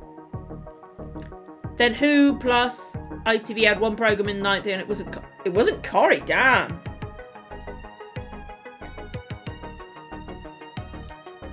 Then again, I think more people watch the EastEnders Christmas special than like Coronation Street. Because like I don't watch soaps, I don't. But I never hear anything being like talked about and speculated about the Coronation Street's Christmas special. But I don't blame her, Matt's good. Like I could see that. She would have, honestly, Ruby would have worked alongside Matt as well. I think she would have been a good fit for Matt. Yeah, like people don't talk about the Coronation Street Christmas episode. Everybody, even if you don't watch EastEnders, you know about the fact that the Doctor Who or the EastEnders Christmas special is huge thing. It's like an event episode. It's kind of like, somebody's gonna die, somebody's gonna get blown up, something big is gonna happen, every Christmas. I don't know what happened. He is he's not traditionally hot, but he is at the same time. He's awesome. I like Matt. I didn't like him his first episode, then went back and rewatched it. And I literally watched this first half of season 7, found out he was leaving, went back and binged all the rest of his other episodes. I was watching multiple episodes a day. And it was awesome. To Christmas, and maybe more people, quite possibly, Dan, they might have tuned in because of that. Plus, it's EastEnders. EastEnders is like, even if you don't watch EastEnders usually, a lot of people just tune in to watch the Christmas special because it's going to be freaking ridiculous. Like, a building's going to get blown up, or a plane's going to crash, or something stupid's going to happen. Mate's mum's daughter caught COVID off Matt Smith after he shook hands. Oh no, that sucks! But hey, you got a story to tell. I caught COVID off of Matt Smith. Not the best thing to do, but...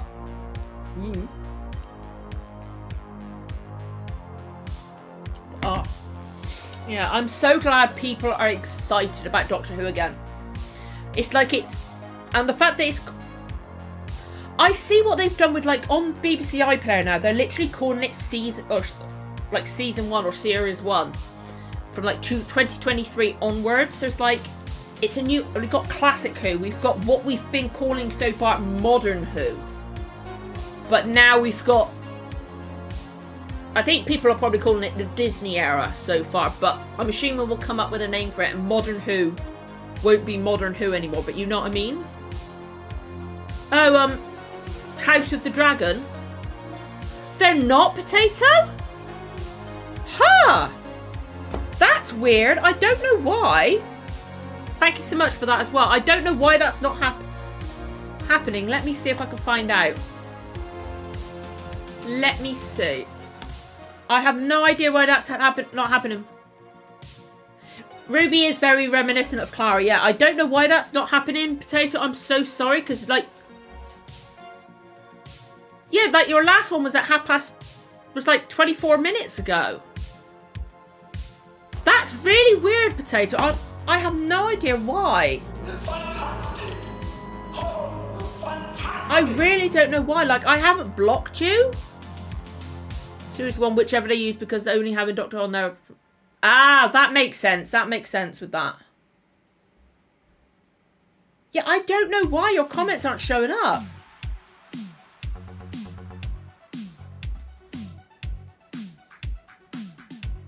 I don't know how to find that out. Hang on, let me see if I can...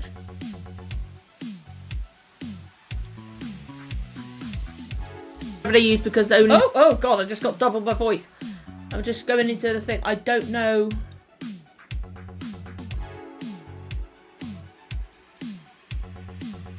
Like, none of your messages are deleted? I don't know why. That's really strange, Potato.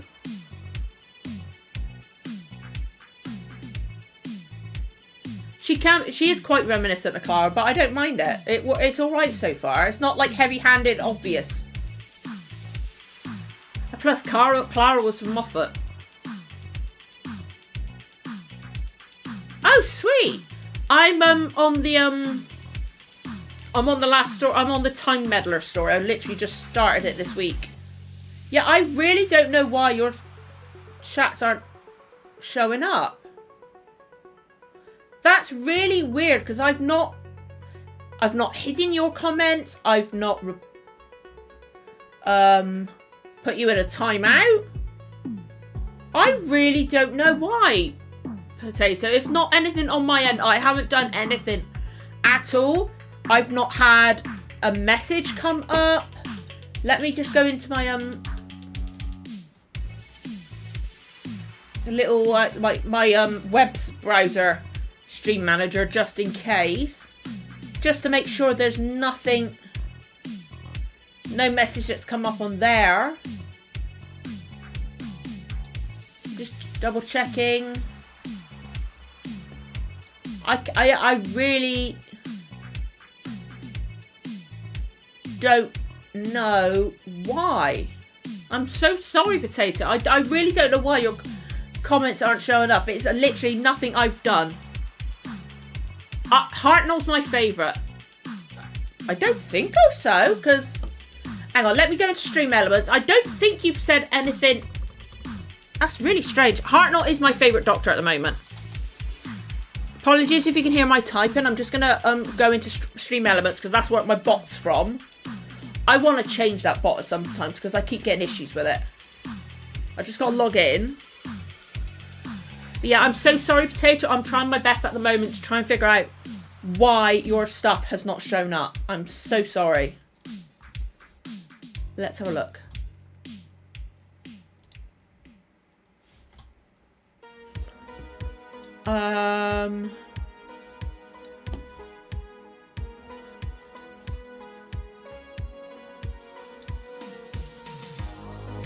There's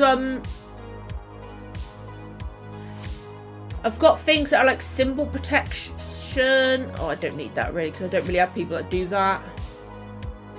There's links. There's something about links as well, like remove messages containing not allowed links, because I don't, because otherwise you get like spam links and stuff like that. Emote protection. Excessive amount of emotes. How many emotes?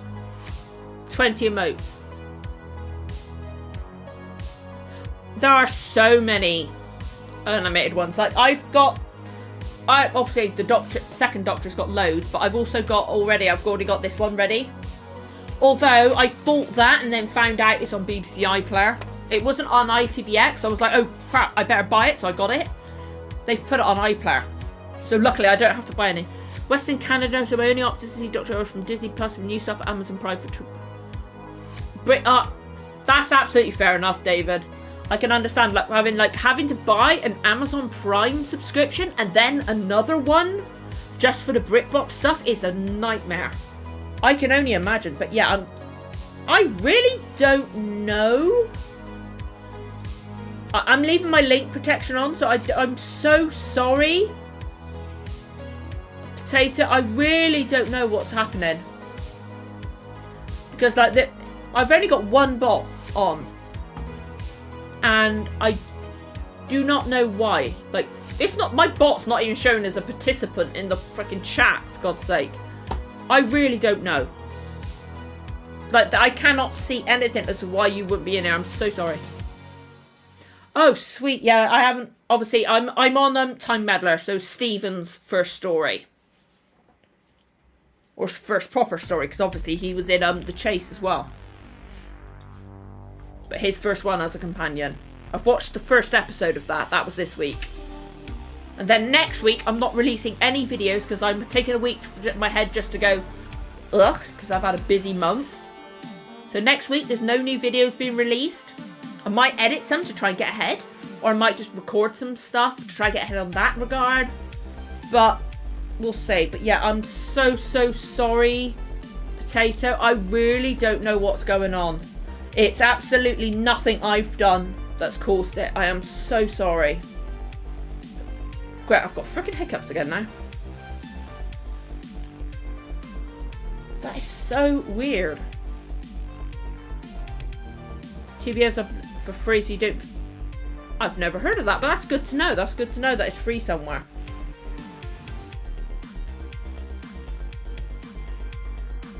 Okay. I have no idea what's causing the issues. I'm so sorry. I cannot... I'm looking through. There's literally nothing I can see. That's under classic. I did Space Pirates of Sea Devils. I haven't seen... I've only seen obviously the Sea Devils with Jodie's one. That was a weird episode. But I didn't like some of the music for The Chase. Like, it just was weird. Did not fit Doctor Who whatsoever. It was just bizarre. Hate that damn cliffhanger when the charger gets captured, the next one's missing. You know what I'm talking about. We watched it. Character gets captured and... I'm not sure what you know. If I do know what you mean, I'm sorry. I get confused too easily. Oh! Sorry, Potato Bomb. I just seen that you've put on my Discord. Hang on. My chat started disappearing even before the super... I don't think it's it. The weird thing is that I can send messages and see them also. Ah. Oh, Potato Bomb, if you could hear this, I've seen your messages. I hope you managed to figure it out. YouTube can be a pain in the ass sometimes. It can be really confusing, but hopefully you can figure it out, because that is very strange. Let me see if I can see you as a participant. Yeah, you're not shown as a participant on mine, if you can hear that, but thank you so much for letting me know on the Discord. I just wanted to see if I could do something about it, but sometimes YouTube can be like that, can't it? But thank you for letting me know.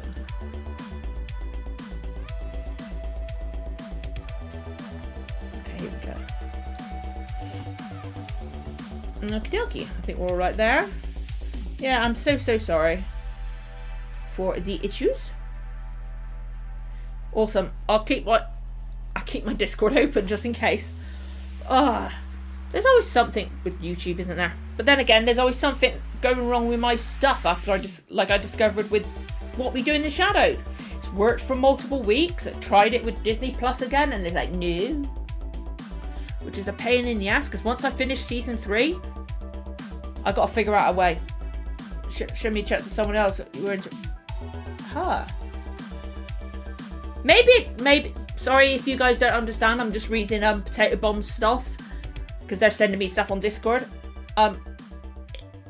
Mod in the chat, could they fix the message? I don't have a mod at the moment because I can do it all myself at the moment. I don't have a mod. iPlayer does have some of the ep animations. Like I was watching the originally like before obviously I had the DVD Blu-ray box set. I was watching it on ITVX, and none of the animated episodes were on there. I don't think any of them are, but though at least the one I've purchased is on there, which I discovered after I purchased it. But I don't mind having the actual physical thing. I like having it. Like they've got, the weird thing is they've got Jodie's logo. But I can't wait, like, the animation is very weird. Like, it looks a bit better than the other ones they've done before.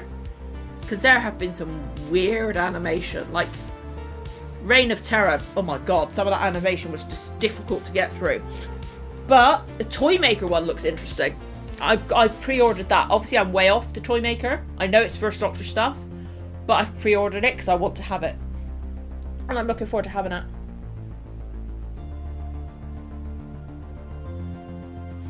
I know which one you mean, Snipe, I think. Yeah. I think I know. But then again, Barbara was caught more than once.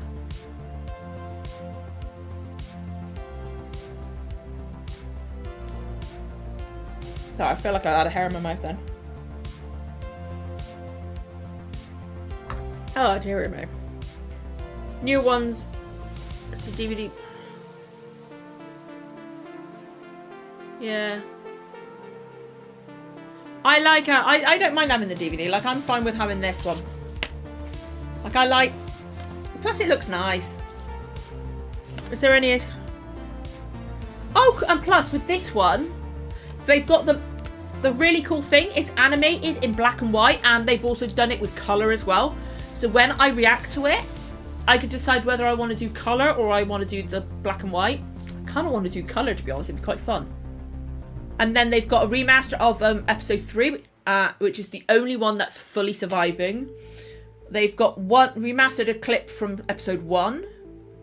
Photographic reconstructions of episodes 1, 2 and 4. They got commentary, so I could watch the photographic... That's fair enough. Like, I can understand why some people wouldn't like it, but I want to watch the Chrome was using fire. Oh, that sucks, Potato. I'm so... I think maybe it's just a YouTube issue in general. Ugh. Sorry, I'm just looking at my other show.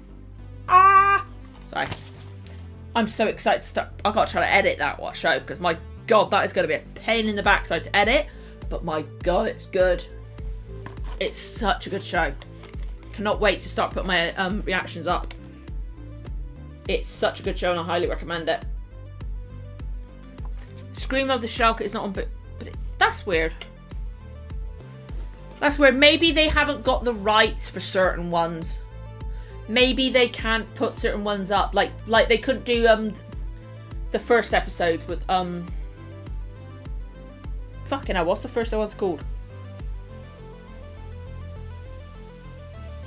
But the very first episodes with literally the first episodes, they're not on iPlayer, are they? So maybe they haven't got the rights to certain ones because the writers or something like that, or the people that animated it, something like that. But they're at least with the second Doctor, there's loads of animated ones, so loads of the audio survived. I've said it multiple times in my Classic Who reactions. If they've got to animate another story, if Disney can animate one more story, I want Marco Polo done. It is my favourite Doctor Who story. My favourite Doctor Who story, literally, possibly from Modern Who as well, is Marco Polo. Because I watched the photographic reconstruction where they condensed all 5 episodes down to like 1 hour long or 1/2 hour thing. Which was awkward. But... I've listened to they've got all the surviving audio with it. I listened to it with connecting narration by William Russell, Ian Chesterton, and freaking phenomenal. such a good story, and it really would benefit from animation, I think. Oh, fucking hell, I missed. How the fuck did I miss? I'm all over the place today. I swear, like, my hands are not gripping and stuff like that. I hate having bad joints. I put BritBox, but it moved and moved. Oh god, yeah, I can imagine that. Like, things did move from... I can remember you saying before, Snipe, that, like, when the stuff with BritBox and ITVX happened, like, some episodes moved from ITVX or to ITVX, some stayed behind. It's confusing as fuck.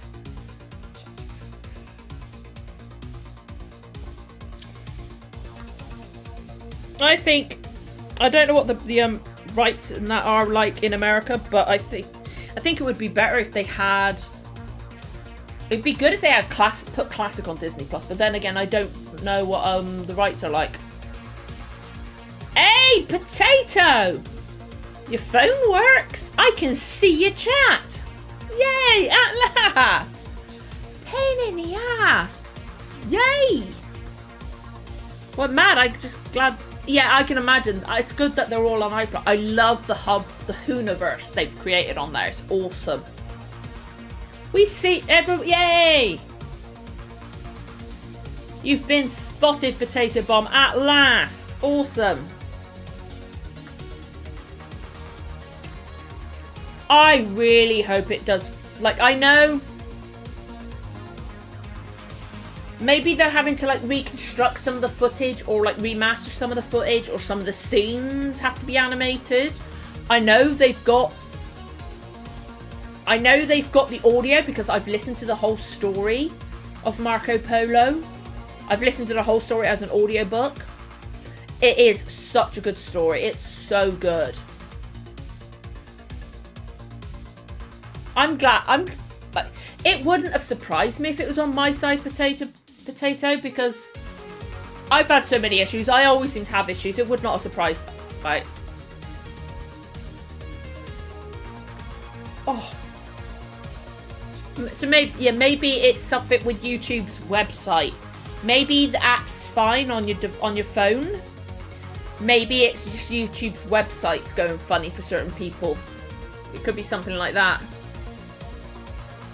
Oh, dear me. Oh, my fucking neck. Everything hurts.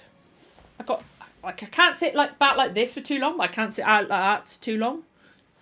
I cannot. Oh, dearie me. I'll just sit like this for a bit. And go to sleep.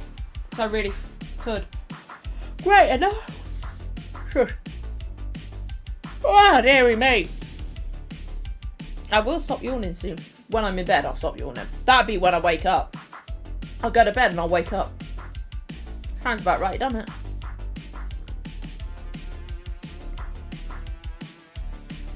Another test. Let's see if I can see you in my participants list. Yes, and you're in the participants list now, Potato. Awesome. About people complaining with the same issues and they never found what was causing it. That's really weird. But at least you know it's not you. It's not your problem. It's not your issue. It's obviously something YouTube, or it's got to be YouTube's website, I would think, maybe. Because I swear I've had somebody have that issue before. I swear I've had somebody have that issue before. That's really weird. That is so bizarre. That's definitely a YouTube thing then, I think. Because other people have had their issue. Hopefully it will just fix itself out of nowhere for you as well. Hopefully. I hope so.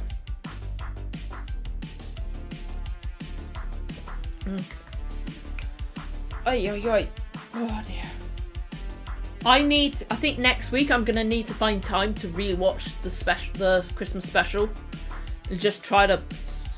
If it's new, hey, it would not surprise me at all because I've had messages pop up about an ad blocker, even when I've not had an ad blocker on, which is annoying as hell. It's so annoying, but what can we do?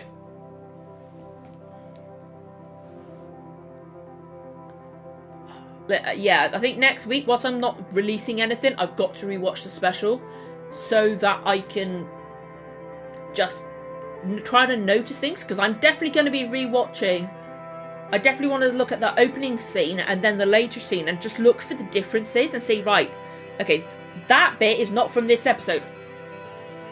Oh, thank you, Snipe. Thank you. I like talking about Doctor Who as well. I love Doctor Who. So literally, my earliest memory of any kind is Doctor Who. So literally, Doctor Who's always been there. But then again, that's not saying much. I could barely remember last week. But yeah, like I've got to rewatch it because I really want to like go, okay, that could be from somewhere else. That could be from another time. They're going to come back at that point. Now you've said that, I hadn't earlier. I cannot get that thought out of my head that they're going to come back to that moment. I feel like they probably will do because he could have freaking stopped her mum from walking away then and he didn't. And I think I actually noted in my reaction that, like, I don't know if I cut it out or not, but when he's like obviously put Ruby back where she's meant to be and he goes back to the TARDIS, looks over, to me it seemed like she hadn't gotten that far away at all. It almost seemed like she was in the same spot, which was really weird, and he could have caught up with her. He could have said something, or at least like, even if he didn't say he could have like bumped into her and then, or said something to get her to turn around and look at him, even if that he could have done something, you know? So maybe he'll come back again to that night. Or that bit at the beginning of the episode is from another episode, and that's when they get the full show on Discord. Oh, brilliant, Potato. Thank you very much. I will watch that. I will absolutely watch that. Thank you so much. I'll watch that tomorrow morning. So it'd be very late for me to watch it, but I would love to watch that. I love seeing the three showrunners together in the thumbnail. I think it's awesome. Be a what name in the Time Meddler, but when I have a few reasons for loving that story. I liked. There's a pinned comment from me in Timestamps Are All Songs, but it's also listening for all. That's very nice of you to put that up. Thank you. I will. Thank you for about the pinned comments as well and stuff like that with the timestamps. I will absolutely watch it. Thank you so much for posting that to me. But yeah, I really liked the first episode of The Time Meddler. I know we're talking about the Christmas special, but just briefly about Time Meddler, I really liked it. I was so glad Stephen was on the TARDIS. I was so happy. I got worried we'd go back to the Empire State Building and have that really annoying one that he played. But I love the fact we got somebody from Carry On in that one as well. But I'm looking forward to the Time Meddler. I did enjoy that first episode. I'm really looking forward to it. But I can't wait to rewatch the special. Like, I can't do it. But I could watch it tomorrow because of the fact I haven't been able to record my Red Dwarf reaction yet, which was usually out on Wednesdays. But because it's Christmas week, everything's been set off. I haven't been able to record anything when I want to. So, like, I'll watch it at some point. Maybe tomorrow night. I think tomorrow night I'll be watching Red Dwarf and Blake 7. And then editing both on Friday. Oh my god. And share the link with the chat on YouTube since I can't send links. I will absolutely do that. Let me copy the link. I'm just about to post a link, guys. This is what Potatoes put up that they sent me. There is for the Doctor Who at 60 musical celebration that we were talking to about the music and stuff like that. That was on BBC Radio 2. It's the full thing, okay? So if you want to give it a watch, listen or whatever, you can find it on there. And they've fresh mate. Oh god, now I've got the theme song stuck in my head. I've got Red Dwarf stuck in my head. Thank you, David. I read two different things at the same time and it came out Danvid. Oh god, I can't get anything right. But yeah, if you want to listen to the Doctor Who at 60 musical celebration, Potato's been kind enough to link me that there. But I definitely want to listen to that because the music is gorgeous, especially played by a live orchestra. Oh, lovely. That's what I get for trying to like read so many different things. And like my eyes have trouble with like white on black and black on white. Like, because how bad my eyesight is, so like the words kind of like blend together a bit sometimes on there. Like I have I find it easy. That's not the easiest, but there's certain colour combinations. Some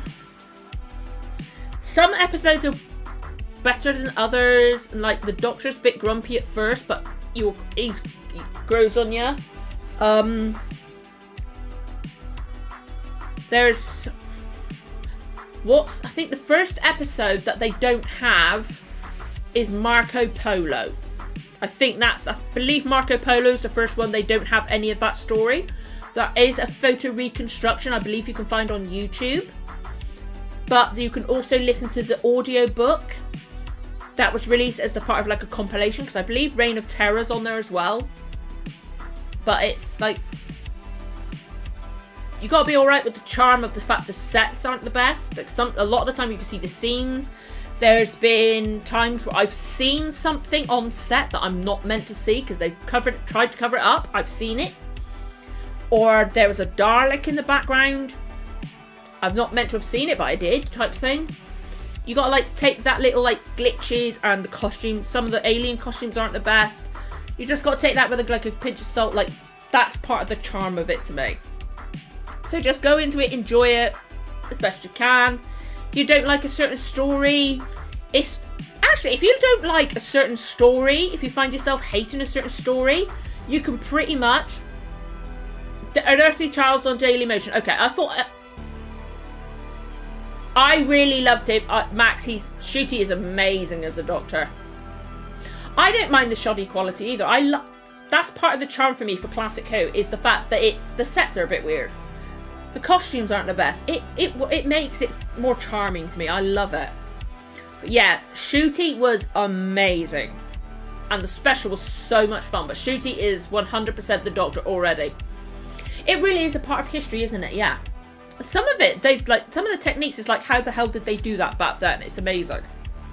But yeah, just go into it. Enjoy yourself. If you don't like a particular story, you really can just pretty much skip a story if you want to. Like, there's one story that one of the episodes I really didn't like, because Barbara, and especially Barbara, didn't seem in character, but it's called The Keys of Marinus. There's one episode of that I felt was a bit weird. I was alright with the Web Planet. But there was I think I've watched that one. I'm getting confused. But, yeah, The Keys of Marinus, there's one episode of that to me, it was a bit out of character, but the rest of the episodes of that story, I personally really like. So just like, ones like that, just try that. But if there's certain ones you really cannot watch, you can just... We were discussing that, Max. Like, I think it was Potato said that, like, if you watch when he appears at the beginning of the episode out of the TARDIS, he's got tears down his face. But when he comes back to that moment in time later on in the episode, apparently he's got no tears on his face. So, like, I feel like maybe the beginning bit of the episodes in the new season, and then he might do. But I found it quite weird myself that during that bit she didn't get the mother. We're assuming it's a she. We're assuming it is her mother. It might not be. It could be somebody random. We don't know. Could be Ruby herself. But seemed like the mother didn't get too far away. Also, he absolutely could have gone after her. I don't know why he didn't. It was very weird. So listen, guide. You can look it up. There has been, yeah.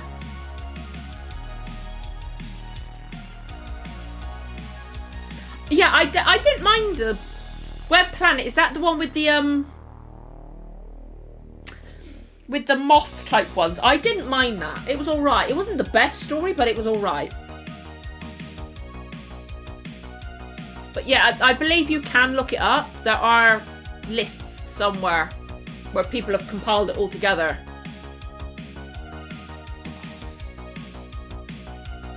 Real pain in my shoulder. Then again, I've always got pain in my shoulder. The Zarbi, that's the one, yeah. It was alright. It wasn't the best story, but it was alright. Like, I don't mind the costumes being kind of a bit weird. No, just the tears when the TARDIS arrives is also key. It's after the baby has been taken. It's definitely shot in an interesting way. That's better. They do show us the clock, but like, I'm thinking I'm thinking they've done it like they did so that maybe we don't notice, but then maybe they will come back at a certain time. Like, I didn't notice those little points at first. I didn't notice them, but now you've said them, I'm like, hang on a minute, that's right. He didn't, like, I can see it now. Like, I will go back and I will be rewatching it multiple times because I want to notice things.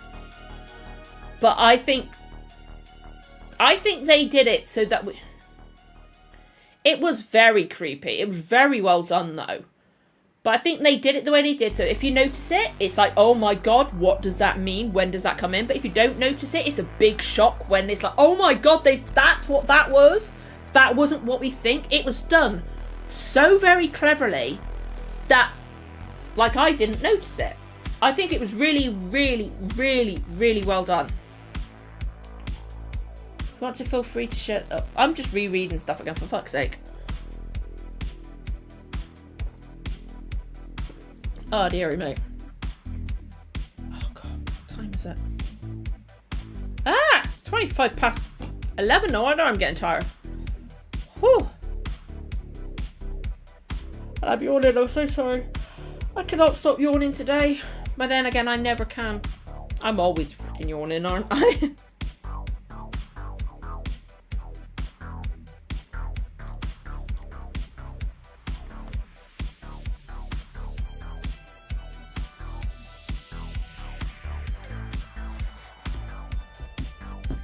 There's so many things we could talk for ages about with the episode. Like, I've said it earlier, but okay. I was thinking, because when you did the super chats, I was trying to work out just from the code what country we're from. I could not work it out. But that's all. I like having people from different countries. It's awesome.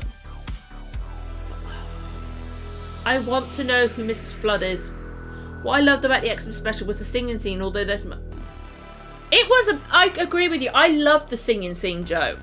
Like, I get why other people wouldn't like it, and that's absolutely fair enough. That's absolutely fair enough.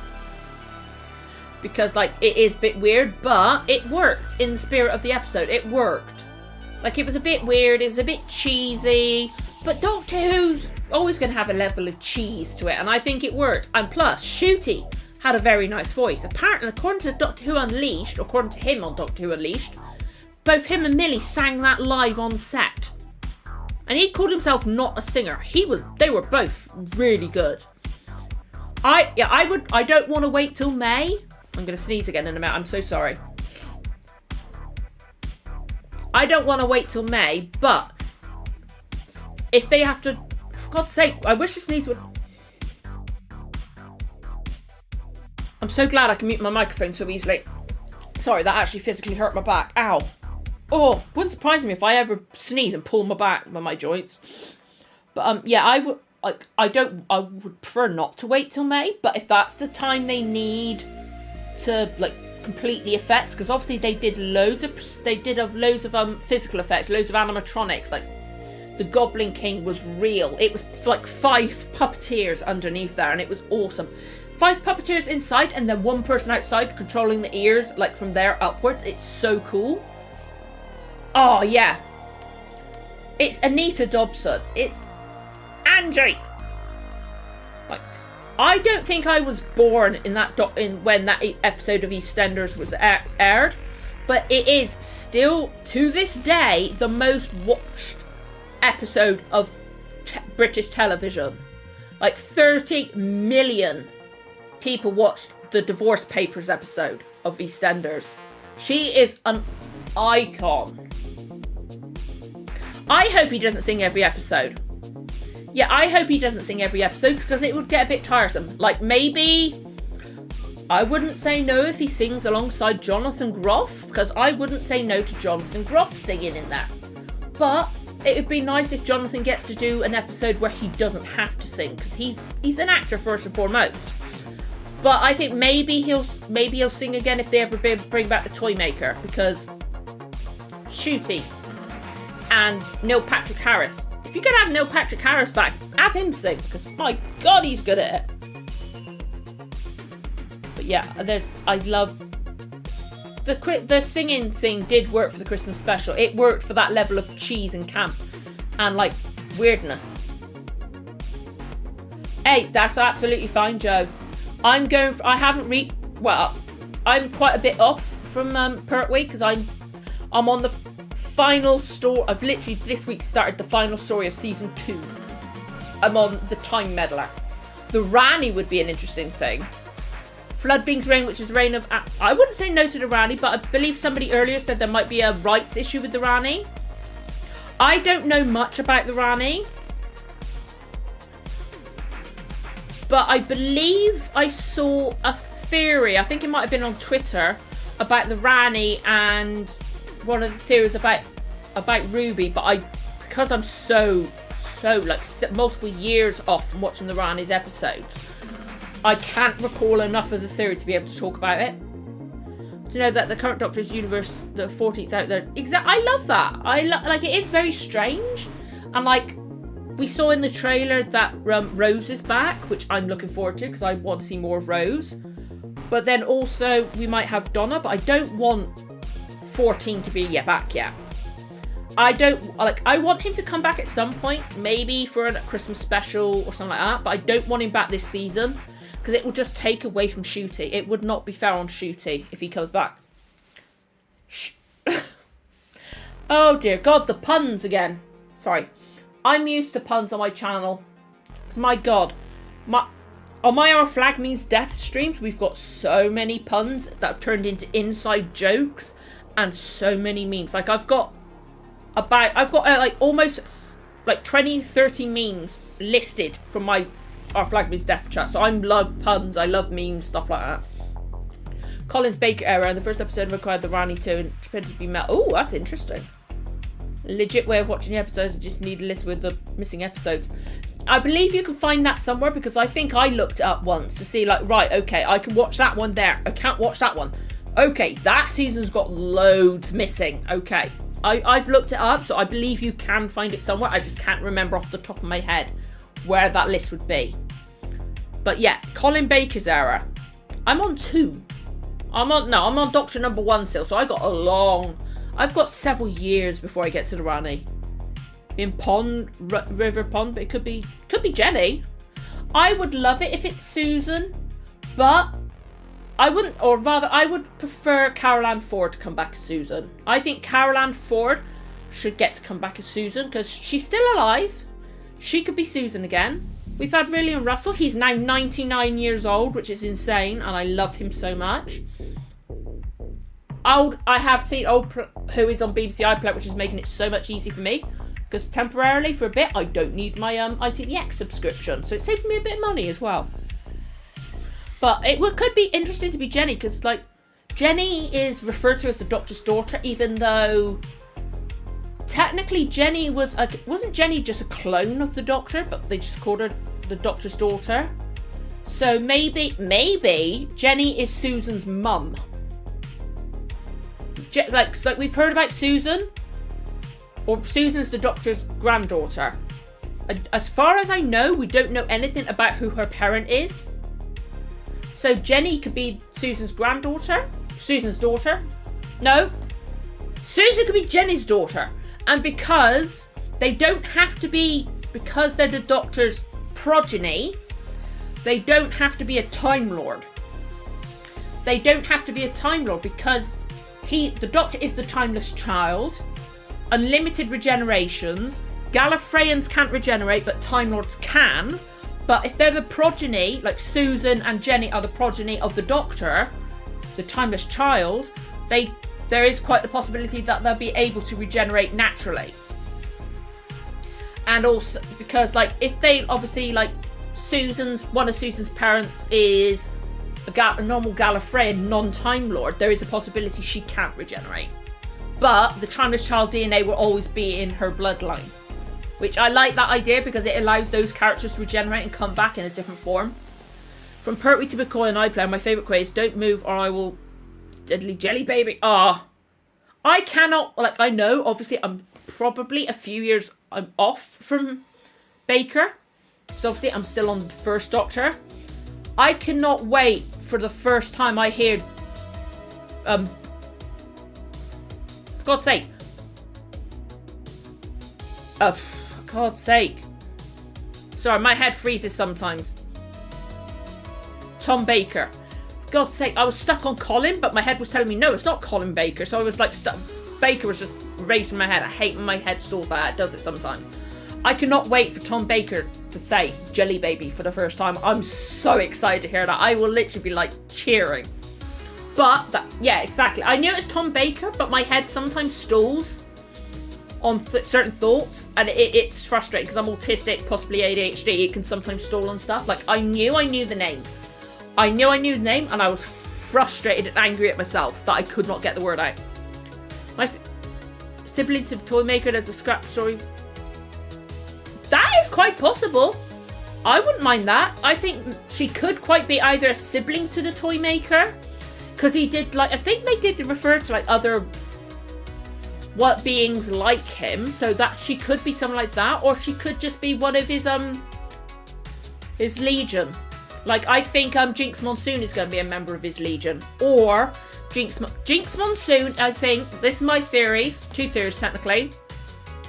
I think Jinx Monsoon is either like a bit like an underboss for the Toy Maker, like is one of his legion, or Jinx Monsoon's going to be the Rani or the Master. I would not say no to either. So I'm so excited for Jinx, and their costume is gorgeous. Like with the piano keys, it looks amazing. The original did use in a way to change actors. Yeah, I think it could work. It could work. Like obviously, because like. I like what they did when he spoke about in Unleashed, where he dressed the like obviously the Oriental look of the the Toy Maker's costume and stuff like that, and obviously how he found out it was found out afterwards that Celestial can also mean like Oriental, like stuff like that. So it's kind of like a bit derogatory and stuff like that. So I like the fact they addressed that. So like obviously they made a change, and I think it worked well because Neil Patrick Harris was amazing, but then again, I can't wait to see the animated versions of the original Toy Maker. Pocket watch today. Oh, sweet! I would love a pocket watch for the Doctor. It's like we know the Doctor's pocket watch or original. We know the Doctor's pocket watch, obviously for Tennant, but then we've also got the Timeless Child one that's inside the TARDIS as well. I want the Timeless Child one. I would love that one. I need an explanation of how she broke the fourth wall. That was very creepy. It's like, is Deadpool in the... You never know. Or she Gwenpool. That would be more that. But yeah, I'm very... That's spooked me out. Like, I'm very interested because Anita Dobson's awesome. I think she was fantastic. But I've got a real feeling that she could be very scary as well. Like, she was good. She seemed relatively friendly for most of that. But I feel like she could be terrifying as well. And I'm super excited to see what she's got coming up in the new season. We haven't had a character do it before, so being like the Toy Maker... That would absolutely explain it, actually, Potato. Yeah, like, if she's something... Like, a being like the Toy Maker. Maybe... Because, like, the Toy Maker could be, like, the leader of those ones. So he said his Legion are coming. So maybe his Legion are multiple other beings like him. Like... Mrs. Flood could be one. Jinx Monsoon could be one. Hell, Jonathan Groff could be one as well. You know? Well, she was technically sat outside on her doorstep. She could be the one who waits. Because apparently that one's terrifying. Most of it, not all, but PB is in Bulgaria. Okay. Chameleon art, because it's the same pattern on the front as the one he used in the Chameleon arc.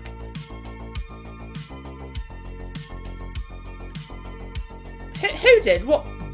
They're saying, like, they're saying...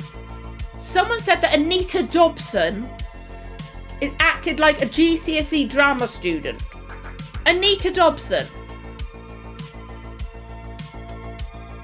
That's got to be somebody outside the UK, right? Because, like, I wasn't alive when when she was in EastEnders. I wasn't alive. But I know who Angie is. Dirty Den as well. Like, she's a freaking legend in a reaction. That's insane. She's an absolute legend. I thought she was fantastic. Okay, so I do get confused easily, Joe, but that's really cool. I would love to have a pocket watch, like Dr. Yana's one. I would like Yana's one, the Master's one. That would be cool.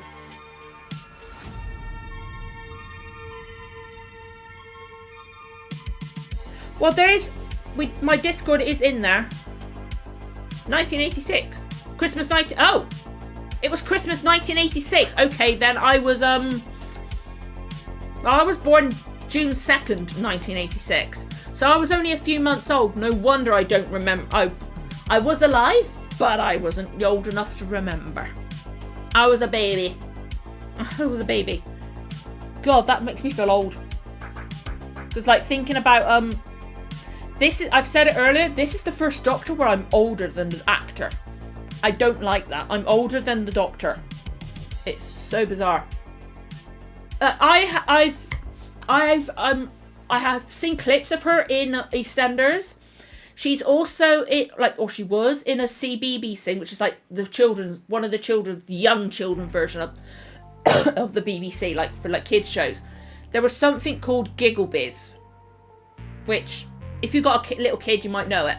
She's in a few episodes of that. Only very briefly, but she was in that.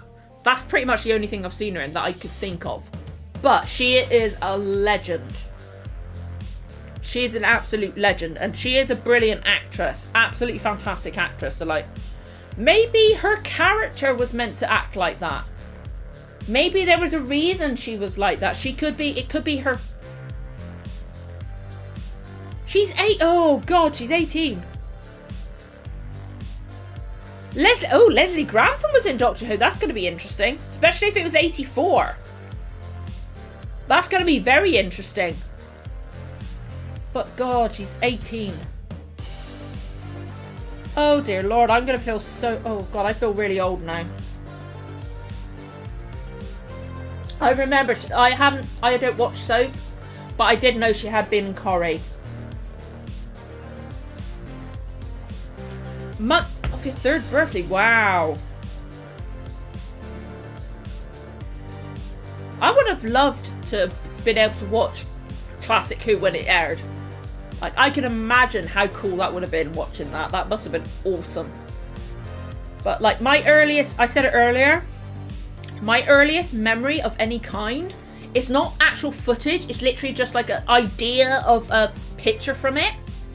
It's the 7th Doctor and Ace. That is my earliest memory of any kind, before Family anything. I can distinctly remember watching that, or like seeing that. I don't know if it was a repeat or what. By the way, I'm enjoying this. I really am. I quit Twitch for a while, so it's been a while since I've been in stream. That's absolutely fine. I'm intending to go back to Twitch, but because I've been off of my Twitch for like several months now, my head's making it more difficult. It's the thing I do. Like, if I get into a routine of doing something, but then if I don't do something for a while, it's extremely difficult to get back into it. So I'm hoping at some point next week I can go back to it. I've played all on my Twitch all the way through Assassin's Creed series. I'm on Valhalla. I'm quite a way through Valhalla. I need to do that, and I've also got Mirage. So I might go on Twitch next week. I might do that. Like, luckily unless it doesn't work anymore, but my Discord should automatically update when I go live on Twitch. So if I manage to do it, I will do. But you're a year younger than the companion. Ugh. I don't like it because whilst the next season airs, I'm going to turn 38. I don't like that. Because, like, my birthday's June 2nd, I'm going to be 38. You're making me feel so old. I'm 20. Oh my God, I've just realised I'm 20 years older than you. Oh no, I feel so old. Oh, I'm 20 years older. I don't like that. No. Oh, that's just weird. That is so weird. That is so weird. I'm 20 years older than you. Oh God. Like, because my birthday's at the end of the year in school. Like, I was always one of the youngest. So I was like all the way through school. I was used to being like pretty much almost the youngest in the year at school. You're making us all feel old, Max. You are. But yeah, I all the way through school, I was used to being the youngest. Hey, there's nothing wrong with being in your 60s. Nothing wrong with that at all. That's not old. 60s, and being in your 60s isn't old anymore. I feel old because I was always the youngest at school, or one of. So now, like, the fact that I'm older than the Doctor is just weird.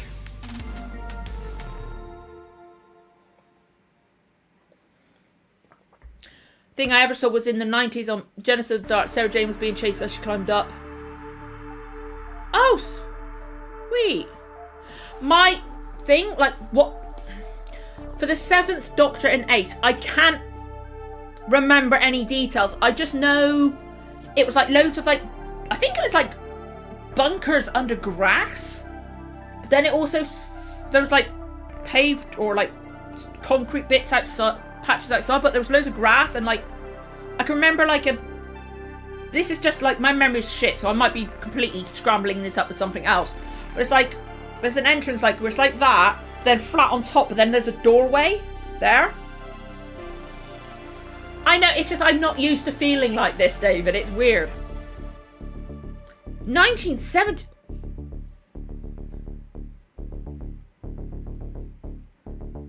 It's all relative, like, it's just weird. I'm not used to people being younger than me, I think, it's the thing that's making me feel weird. Like, my head still doesn't register the fact I'm in my late 30s. It's very strange. 36 in July. Ooh. I'm 38 in June. I don't like it. Yeah, like, my first thing I can remember is the 7th Doctor and 8th. I'm assuming it's an army type thing. What I can remember, but literally it's like, it's just like, I could swear I can remember the 7th Doctor coming out the entrance as well. I can't remember any details, it's just I can remember the idea of that image. And it's really bloody annoying. I wish I could remember more. But then again, I can barely remember last week. My memory is horrendous. So I was quite pleased with myself that I recognised with my of my reaction to the first time meddler episode this week. I was like, I recognise that guy. Looked it up afterwards, it's a guy from Carry On. My Blake 7 reaction last week, I was like, hang on, I know that guy. Oh my god, it's Little John from Prince of Thieves. He's a baby. And a Bristolian like me, so it was fantastic. I was so pleased with myself that I recognised someone. And then with the Time Meddler episode this week as well, I recognised the cave woman from the very first episodes of Classic Who. With like the original episode, like event. Was it Adventure in Space and Time? I can never remember the name of the first story. But I like it when I can actually remember stuff. Like, I think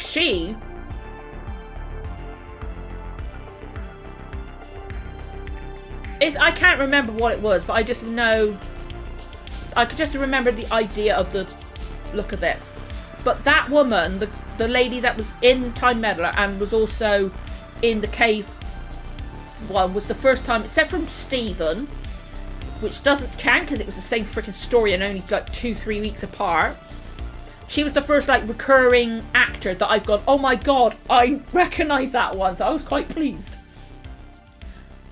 When you first watched, I can remember that. I was about two. Oh, you're really making me feel old now.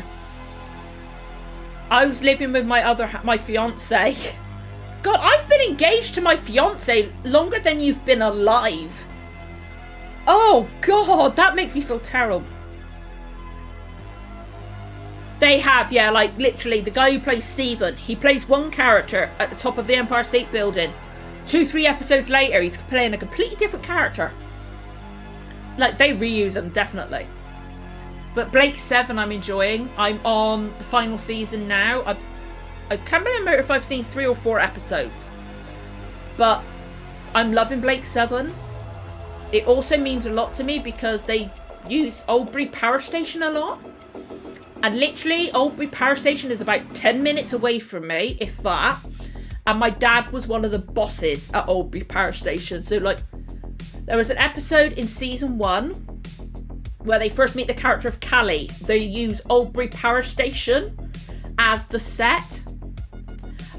Or like as like the outside thing. I think they've been inside it several times as well. But Callie's first episode, literally, I watched it the day, I think before, or no, the day after the 1 year anniversary of my dad's passing. So it was like Blake Seven's always going to mean something big to me.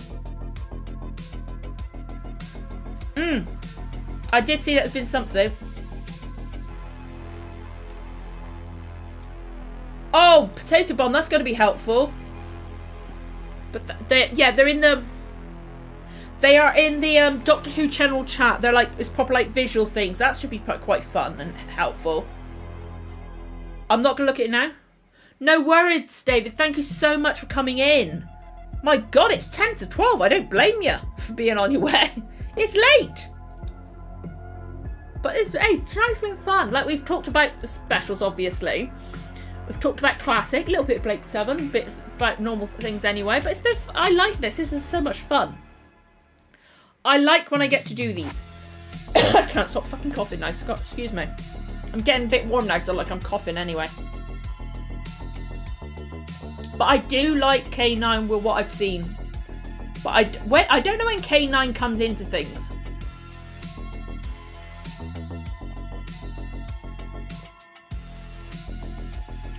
Yeah, I don't know when K9 comes into it. I know it's going to be quite a while. I believe K9's in with Sarah Jane, isn't it? So I've got a long way to go. Exactly. That is the best thing. Because, like, in person, my other half likes Doctor Who. He hasn't seen it in several years, though. So I can't talk to him about that kind of thing. I don't have anybody else around me that likes this kind of thing I can talk about this kind of thing with. So these kind of things are really nice. It's like, I'm doing it for Our Flag Means Death as well, and it's so much fun. So much fun. It's my God, my Our Flag Means Death ones, if anybody ever comes into them that hasn't been into them before, they will get so confused because we've got inside jokes that we just run with. It's hilarious. Absolutely hilarious. But I love doing these. Like, I don't know if we'll keep doing them every single week, but I definitely want to do some more at some point. Even if it's back up in May, or when the next trailer comes out. I know John Cleese was in it at some point, but I didn't realise Joan Sims was. That's pretty fun. I can't remember when John Cleese was in it though, but that's pretty huge. Oh, my neck is killing me.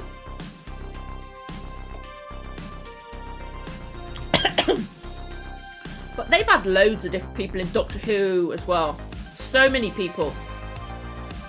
Or like people that were big stars then, but then went on to be big stars. Like Andrew Garfield was in Modern Who. Kerry Mulligan was in Blink. And stuff like that. They've had so many people. Blake from Blake 7 was in Torchwood.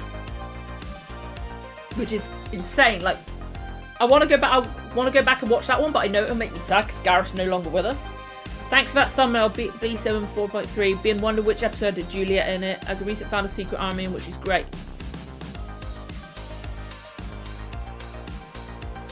Okay, man, my head's like, hang on a minute, who's Juliet?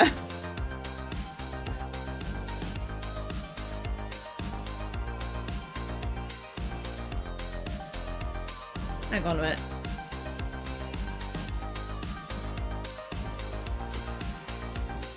But I'm loving Blake 7's. Like I'm loving it all the way through Blake 7. But like I think season 4 I'm getting a bit. It's the last episode I reacted to. I felt a bit more better with it, but it's because so much changed. My head has difficulty with it. In the trailer, the Doctor has a whistle, and the only other time he had one was Fourth Doctor called K9. I would love it if K9 came back.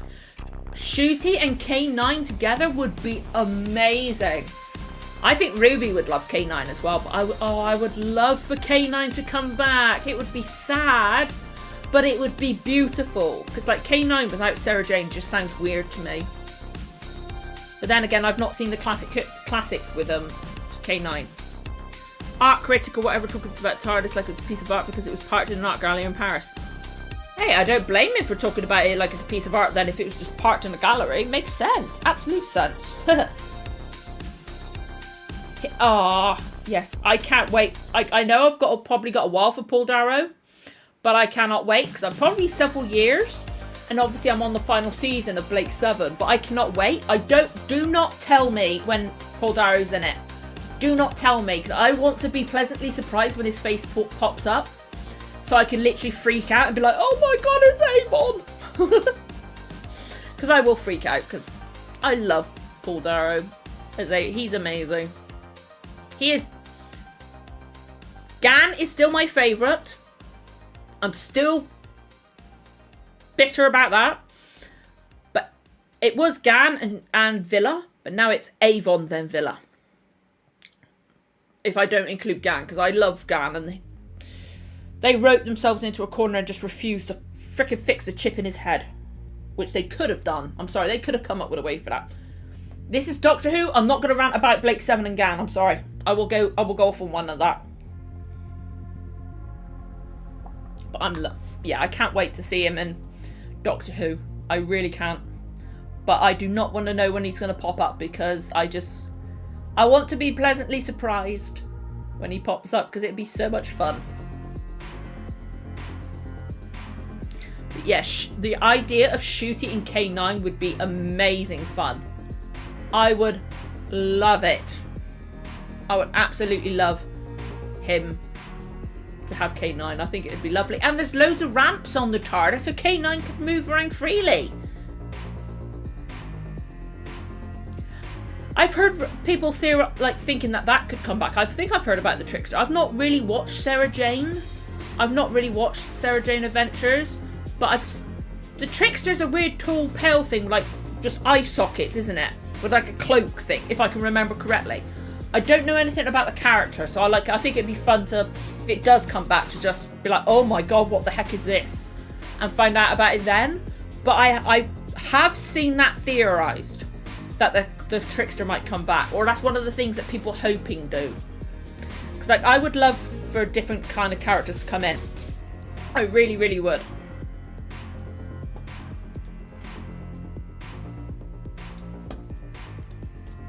Okay. Bum. He feeds on chaos by changing timelines. Okay. Not built by the Doctor Who. It was built by Dr. Marius and gives him to the Doctor because Marius was heading back to Earth to lead in the joke. I only hope he's in his TARDIS train. Oh, cool. I don't know much about his backstory, but I can't wait. I'm excited. Like, there's so many things that I've heard referenced or seen referenced, or met the characters and stuff like that. But I'm so excited. I will cry at that moment, because I know it's been, I believe she died in 93. It's I cried with that last episode of The Chase, because one, I knew we'd never see Barbara again, but I also knew that there was no Ian at all going up, because I knew. I don't want to know anything more, Dan. Just got to be careful of spoilers and stuff like that. I won't remember if it's too far off. I will not remember, but we just got to be careful of too detailed spoilers. God's sake, my throat's getting irritated because I'm getting quite warm. And the more I cough, the more I'm gonna cough. But yeah, I know Dan Ben, and that's all right. His name's Dan Ben, so that's an easy. I worked out who you meant, Ben. But yeah, I know I'm not going to see, I'll probably never see Ian Chesterton again. Hey, it's absolutely fine, Joe. It's absolutely fine. I won't remember that. I will not remember that at all. I'm going to be way off K9 stuff, so that's absolutely fine, Joe. That's alright. I don't know any details, so we'll just leave it at that. Because I'm not offended. I don't know the context of that, or Dr. Marius, or I'm not going to remember that name whatsoever. I won't. My terrible memory is a pain in the ass a lot of the time, but it's also a blessing as well, because situations like this, I will not remember what you've just written. Like, I think he was talking about Meglos, Dan. I don't blame you for nerding out. Old Who, I'm loving Old Who so far. And I can't wait for more and more and more. I really don't. Like, I can't wait. But yeah, like, I think I knew, or I've seen an image of Jacqueline as in another Doctor Who episode. I just couldn't remember what. Because, like, I'd forgotten about that. But now I'm seeing that, I'm like, oh yeah, I did see an episode, I did see an image somewhere. But again, I don't know the context, and I will forget. So I'm not, those are like tiny little things that I will not remember. As long as we don't go into like certain details, like going, oh my god, this person's going to be doing this then. You will see that person come back then. Like, I don't want to know when Paul Darrow comes into it. I don't want to know, because I will nerd out then. I will freak out, because I freaking love him. It's Avon. And stuff like that. I just, alright. No, it's absolutely fine, Dan. It's fine. It's just, I think what Bin's talking about is the bit about Barbara. The actress playing Barbara comes back in an episode called Meglos. I think. I've got the broken edited DVD of the K9 in Destroyer. Maybe me, it confuses you totally. That's fine. I'm confused all the time. So yeah, I won't remember that she comes back. I won't remember that the actress comes back. Because I forgot the fact that I'd seen an image until you said that. And I will forget again. I will forget about Marius or whatever. Because I literally read it as Marinus. And I was like, hang on a minute, we've done Marinus. What? So I don't mind things. It's absolutely fine. I didn't consider that a spoiler. It's not the same character exactly. I didn't know that. It's not the same character. I know we don't get Barbara again. So like, that's alright, it's alright. It's absolutely fine, Dan. I didn't really consider it a spoiler either, but it's nice to be careful with things. Oh, okay. Fuck's sake. Sitting here for too long, my shoulder starts hurting. It did it the other day. I literally lifted up my mug and my shoulder went. I fucking hate my hypermobility. It's a pain. Oh god, yeah, many actors have played multiple characters. Many actors have played, like, literally, Peter Purvis played two different characters in the same Doctor Who story. I can't remember the name of his character on top of the Empire State Building, but then he came back in the last episode of the story as Steven Taylor.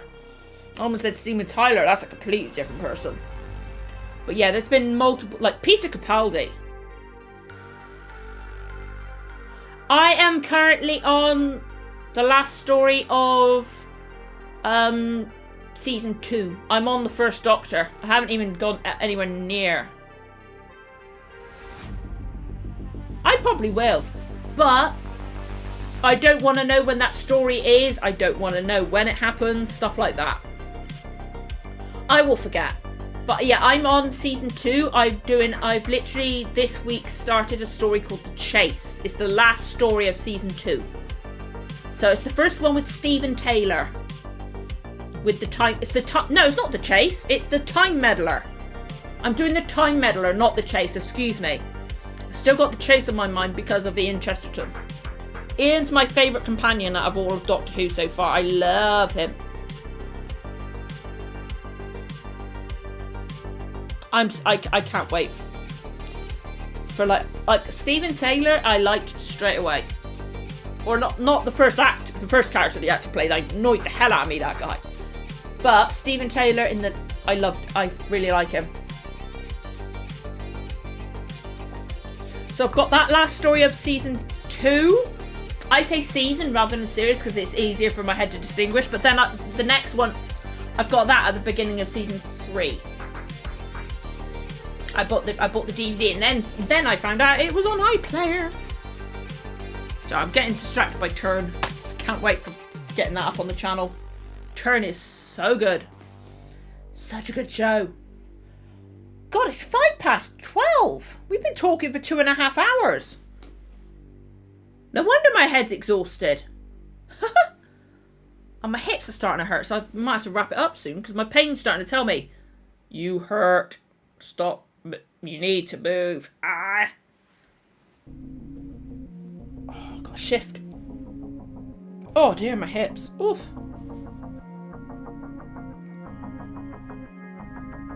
Dalek invasion of Earth is... That... I know there is. I've got them. I filmed a reaction. Yes, he is the monk. I recognised him and then I looked it up afterwards, but it is an actor from the Carry On movies, yes. But yeah, I filmed a reaction to this one. I filmed it. I've been having trouble editing it because I've just not had the time. So I'm going to try and spend some time next week to edit it. And yeah, that's what they meant, Ben. He meant that. I know what he meant. Obviously, it's not going to be a character, but people make mistakes. But yeah, like I reacted to it like a month ago. I just haven't had the time to edit it. So like I'm going to try to... as I said earlier, I'm most likely going to be... I'm not going to be releasing anything next week, just to give my head a bit of a break, because I've had such a busy end of the year. But if I release anything, it will be my reaction to this if I can get it edited. But I have got both movies. That's upside down, but I cannot wait to watch this one because of the fact that character there is... Yeah, that character there is Bernard Cribbins. It's not Wilf, but it is Wilf. It's not the character, but it's the actor. And I will cry. Wilf. It's not Wilf, but it's Bernard Cribbins. Because obviously I haven't got my reaction up to it yet. All I will say is it's weird. And it's going to be no spoiler. I did not like what they did with Ian, is all I'm going to say. Because obviously I don't want to spoil my reaction to it, because I want people to watch it. But I did not like what they did with Ian, is all I'll say. But that's if you've seen it, you could probably guess that I didn't like what they did with Ian, because Ian is my favourite companion of all time. Yeah, I've seen clips when I was little of the, I think, Dalek Invasion of Earth, because I can remember Bernard Cribbins. But I can't remember pretty much anything, except for obviously the story, the basis of the story. Because it's weird. The changes are weird. It's very weird. Like, again, I don't want to say anything because I don't want to spoil my reaction, but it's weird. Ugh. Yeah. I want to do another one of these chats at some point, but I don't.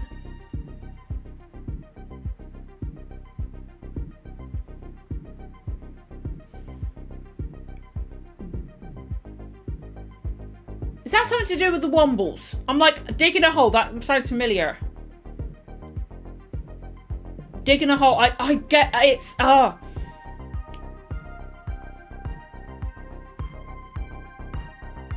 get... I know that. Digging... I can hear it. Oh, that is going to piss me off. I know that reference. But I can't remember why I know that reference, and that is going to annoy the heck out of me. So I got that little scratch on my neck there.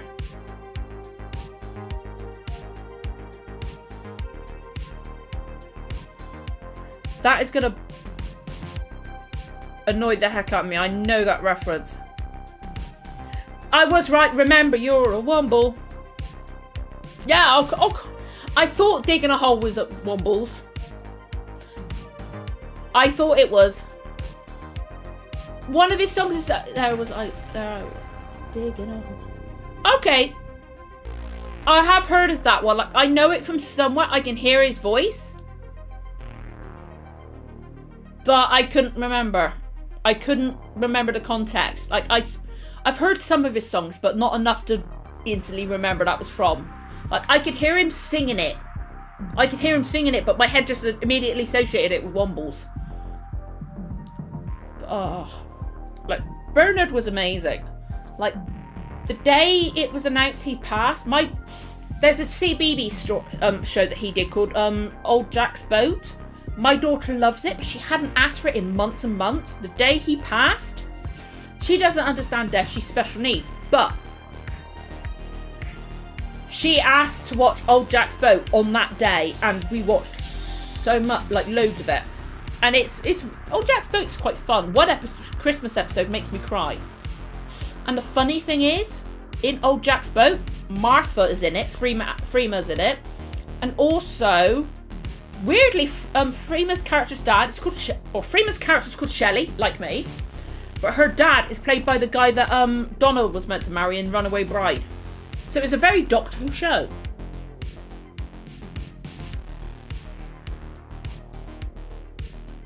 But yeah, I love Bernard Cribbin, so like, I'm looking forward to watching this one. I'm not.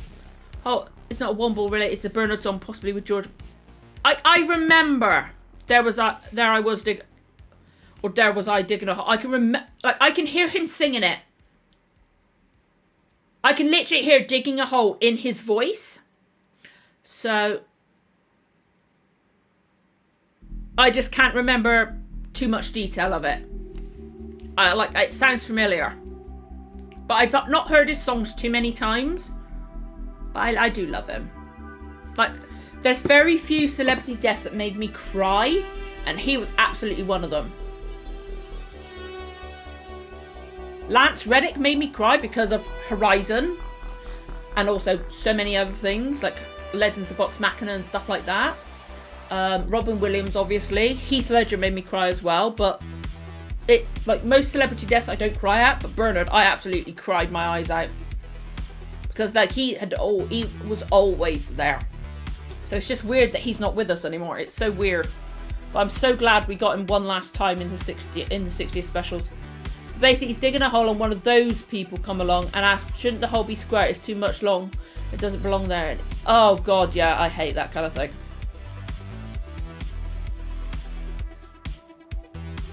But I can't remember all the lyrics, but it did sound familiar, just that I could hear him singing, digging a hole in my head, and I couldn't work out why. So automatically my head just went wobbles, because that's what my head defaults to a lot of the time with him. But yeah, I love Wilf. Ian Chesterton's my favourite companion overall, but my favourite modern companion is absolutely 100% Wilf. It is. I love Wilf so much. And then it's probably Rory. And fucking hell. Sorry, because I'm getting tired of my head stalling on stuff again, because I've thought of so many things. Holy shit. Sorry, I've had this, because I'm trying to recall so much stuff tonight. My head, just the way my head works, sometimes it'll block things off that I know. Graham. Thank you. Why? Sorry, that was angry. My head blocks information I know a lot of the time. So, like, I couldn't get that out, the name Graham. I think my favourite companions are probably Ian Chesterton, Wilf, Rory. Rory and Graham are probably about the same. I love Graham. But then again, it's Bradley Walsh. I couldn't help it. It's Bradley Walsh. I love Bradley Walsh. I freaked out. Like, for people not in the UK who didn't know who Bradley Walsh is, when he was announced as a companion, it was front page news. Bradley Walsh is an absolute legend in the UK. So it was front page news when he was announced. On YouTube recently I saw the delete scenes with Donna's dad in season 4 that they changed for oh, that's cool. Get the starting handle to stop your mind stalling. Oh god, yeah. I need so many different things. My head stalls. Like, there's been times where there's stuff I've not remembered, or like I knew, but my head's blocked out, and I've woken up in the middle of the night going, aha! Literally, I could not remember the name of the little grey aliens from Stargate SG-1. Ancients. No, not Ancients. Asgard. Ancients are different aliens of the four big races. I couldn't remember the Asgardians. Literally could not remember that. I woke up in the middle of the night that night and was like, Asgardians! And Thor, I'm like, oh, do not get me started on... This is Doctor Who. I'm not getting started on Stargate. Anyone growing up in the 70s grew up with Bernard, Renee, Jack and Nori. We had Emma Thompson's Day on the Magic Roundabout. Dad, yeah, oh God, he did write the Magic Roundabout. I remember that. I knew that Emma Thompson's dad did the Magic Roundabout. I keep forgetting. That's awesome.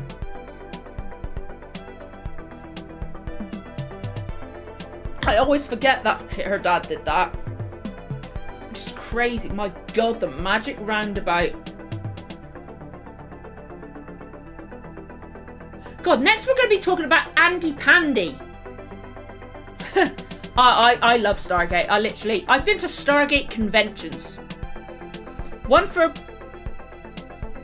several for Stargate Atlantis. One for Atlantis and SG-1. Like, I love Stargate. I love Stargate. Like, I liked the movie when it came out. I was a bit too young, really. But literally, I haven't seen all of Universe. But I've watched all of SG-1 and Atlantis. I love both of them so much. I love Stargate so much. Like, I would love for it to be a show that I'd get to watch again for the first time, because it would be amazing reaction, I think, that show. But unfortunately, I've seen it all. Except for I'm only 39, but I know stuff older than me like Magic Roundabout, Clangers, and fun fact, the master watching the Clangers. They're like the Clangers. The Clangers are back on CBeebies, or at least they were. The Clangers is now narrated by Michael Palin, which is insane. That's Sir Michael Palin of Monty Python and so much else narrates the Clangers. Like this, and like I can remember growing up, we had a VHS that was like Watch with Mother or something like that.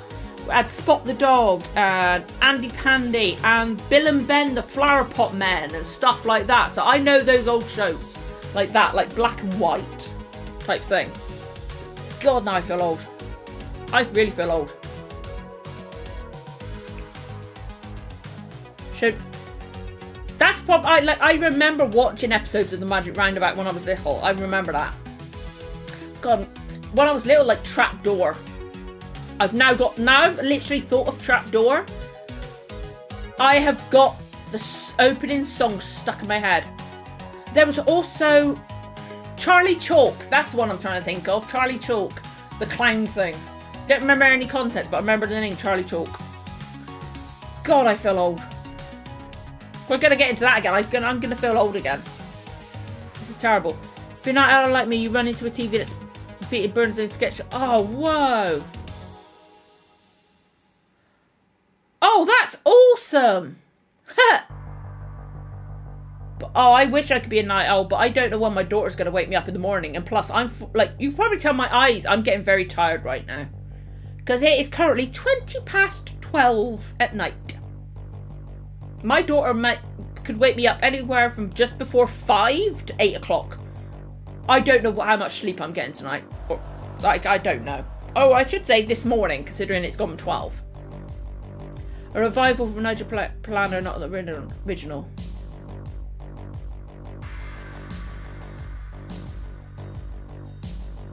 But no, there's a revival. There was a Clangers revival done like in the last decade with Michael Palin doing narration. It's weird, but it's cute. It's cute. I like the music on it. It's cute. Ugh. I do I know Andy Pandy because again, we had a VHS tape. I believe it was called Watch with Mother, where it had Andy Pandy, the original Bill and Ben the Flower Pot Men, Spot the Dog, which I think was Andy Pandy. There was something else on there, but I cannot remember what. But we literally had a VHS tape. It was a purchased VHS tape, not a recorded one. But yeah. I'm not. Andy Pandy's when my mum was young, I think. I believe so. Anyway, because I know Andy Pandy. I can literally picture him striped pajamas with a little hat like that with a little bauble on top. Yeah, or it's not really pajamas. It was like a weird onesie type thingy. But yeah, I know Andy Pandy because I literally grew up with that VHS tape. Like, I can remember, like, the old Superman cartoons because of that, having VHS tapes growing up. I think it was Superman. Might have been Captain Marvel. Or no, Shazam. That's the one. Once got told off for swearing even though they whistle, but it's a long story. That is very confusing. Yeah. But then again, that's like Rainbow. Everybody play with our twangers. Said completely innocently, but you watch it now, and it's like, how the heck did they get away with that? And keep a straight face whilst recording it. Yeah, I'm not old enough to have watched Andy Pandy, but I do know it. But like, I used to love, my favourite section of that VHS tape was Bill and Ben the Flower Pot Men. I literally flop and wee and stuff like that. I can remember. I can't remember the story, but I can remember the visuals of it. It's been so long since I've seen it, but literally, we had that VHS tape and it was on. Like, that was at my mum's, and then when we'd come to my dad's house, during the use of Teletubbies and Series 3 to riff off the Sea Devil's gag.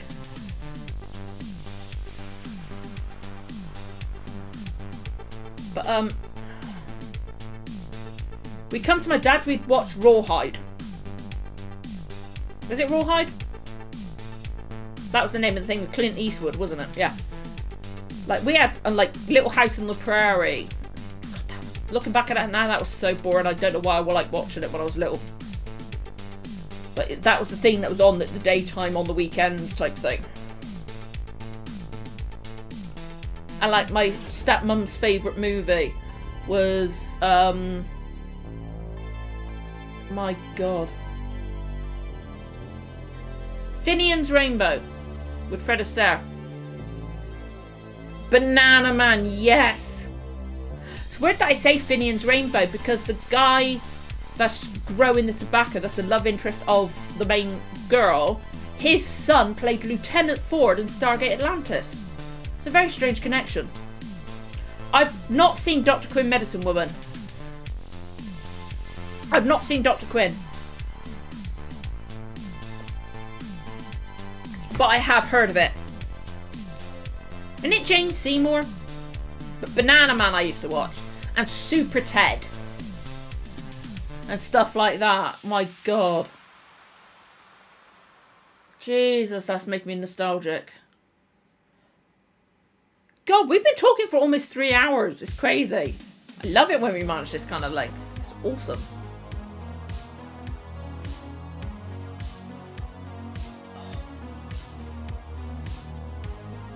So I'm just trying to ease this shoulder a bit, because if I try to go to sleep with this shoulder like this, it'll kill me. My head is like, ugh. Oh, God, sorry. I'm getting quite warm as well.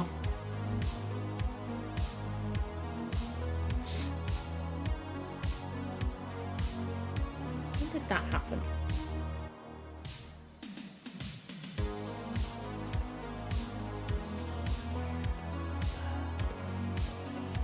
Okay, so I'm getting certain things come up on my phone. Bananas in Pajamas. My little brother watched that.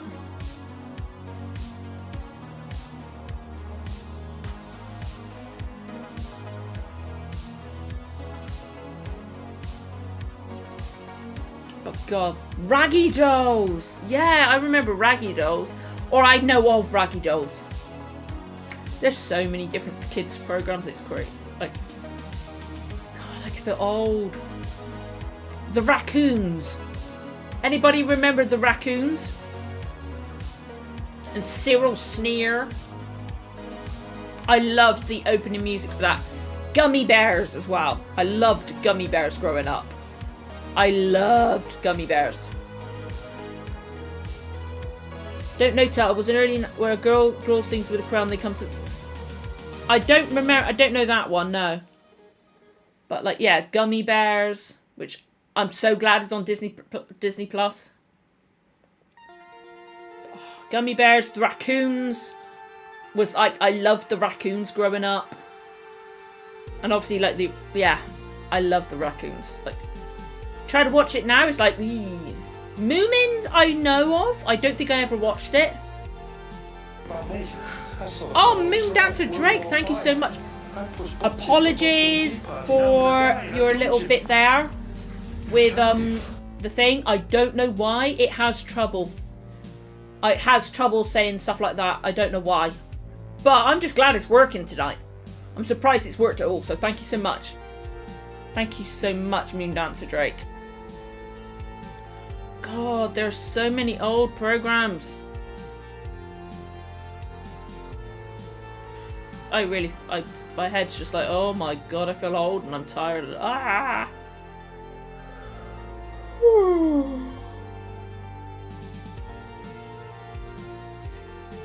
Which member of the Goodies was it? I only know one member of the Goodies, and that's Bill Oddie. My other half could name the other members of the Goodies, but I can't. Wasn't that the plot for a Tenet story in the Scribble Monster? People didn't like that one. Quite possibly. I can't remember. I think I remember that. I remember that one. God, yeah, like, I don't remember it that well. So maybe that probably wasn't a thing. But I think I remember that story, or which one you're referring to anyway. Sorry, my throat is... I need to take my blanket off my lap because I'm getting warm. I would have fear... Ain't that as a nerd? Oh dear, I got to stretch up my legs. Hi! So I'm just stretching my legs out a bit because I had to take my blanket off my lap because I was getting too hot, which is making me cough even more. So I got a little tickle in my throat now. I'm going to sit here, fan myself with Doctor Who. It doesn't work, it's too thick. Maybe Turn will work. All three Goodies, I did not know that. In drawing, and there was this little girl. I remember that. I can remember that. Oh, God. Oh, that's actually helped me. Oh, actually, I don't know why I'm doing that. I've got my little fan. Let me turn my little fan on. Like, I don't know how much longer I'm going to be able to stay on, guys, because, like, my other half will come up at some point, and I've got no soundproofing on this wall yet. It's finding the time to do it. And my room's the other side of the wall, so my other half might hear me talk. Oh, that fan's helped.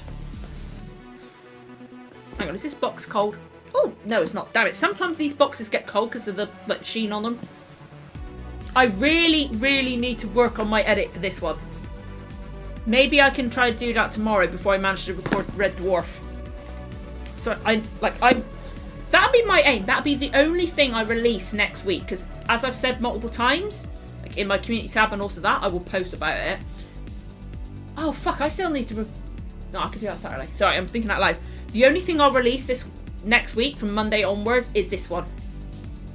Because I'm so... Still, we can all agree Love and Monsters was... Is that the Absorbaloff? I don't always remember the titles of episodes. I'm terrible at that. But is that the Absorbaloff? Because I used to be hyper-fixated on Doctor Who. My hyper-fixation came back with David Tennant specials. I'm looking forward to the new specials, like the new episodes. Shooty. Like, I've said it multiple times, I liked Jodie. Yes, some of her episodes weren't that good. Then again, all the other Doctors have had bad episodes as well.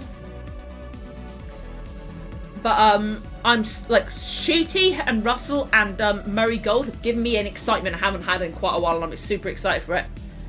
They generally work together, but it strikes me that Banana Man being a cartoon possibly didn't break their golden handcuff deal with ITV not appear together. That's quite possible. I didn't know they had one of that. I did not know that. But I just know because I'm not old. I don't remember Bill Oddie being anything but the nature presenter. I don't obviously I knew he was in the Goodies, but I don't remember anything from the Goodies at all. Like, I don't. My other half does, but I don't. It's called Penny Crayon does sound familiar. That does sound familiar, Dan. Penny Crayon. Jesus. I think we're all making all of ourselves feel old tonight, aren't we? With the stuff we're discussing. We all feel old. Jeez. I feel terrible now.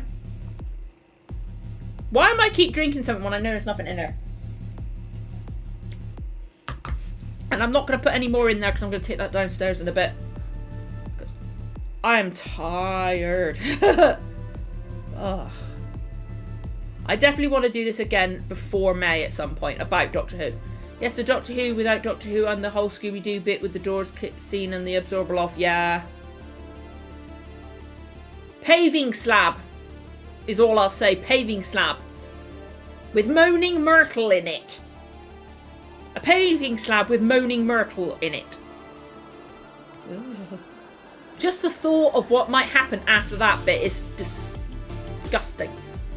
Like, I know the absorber loft was created by a child, but it's still, I can't remember much of the episode except for the paving slab part. I think I've blocked that episode out of my mind. So one day something gets remade. There's always something getting remade, doesn't it? Yeah.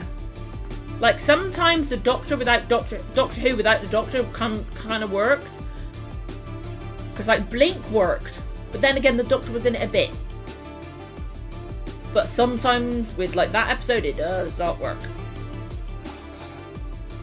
Yeah. Definitely going to have to work out another time to do another Doctor Who talking, like, chatting stream. Yeah, there was a very weird... That's a weird... I just remember the opening scene of that episode where Rose and the Doctor were shouting about Pear and Yellow and stuff.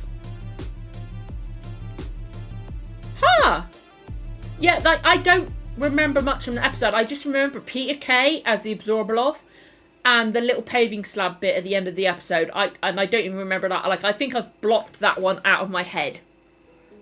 And I don't think anybody blames me. Because I think that's the one episode that everybody can agree was not that good. Like, it wasn't good. And I've purposely... I think, not even on purpose, my head's just decided... If your bad memory's going to do you a favour, we'll forget this one for you. You don't have to put any effort. Oh, God. I am so fucking tired. I need to go to bed. But I think we definitely need to do another one of these Doctor Who chatting streams. Yeah, I think the only episode of Classic Who that I would probably...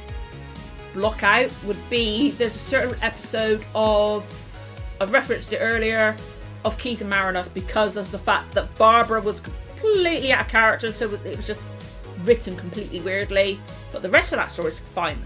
I actually quite like some of them, but yeah, there's some real every Doctor has bad episodes. Every Doctor has bad episodes. It's just a thing. You can't win with everything. You can't please everyone with every single episode. You can't please everyone with every single Doctor. As one story, there's only one episode, 25 minutes long, where him and the companions are not on it. Well, that one sounds weird. I don't know about that one, but if it's a missing one, it doesn't matter, does it?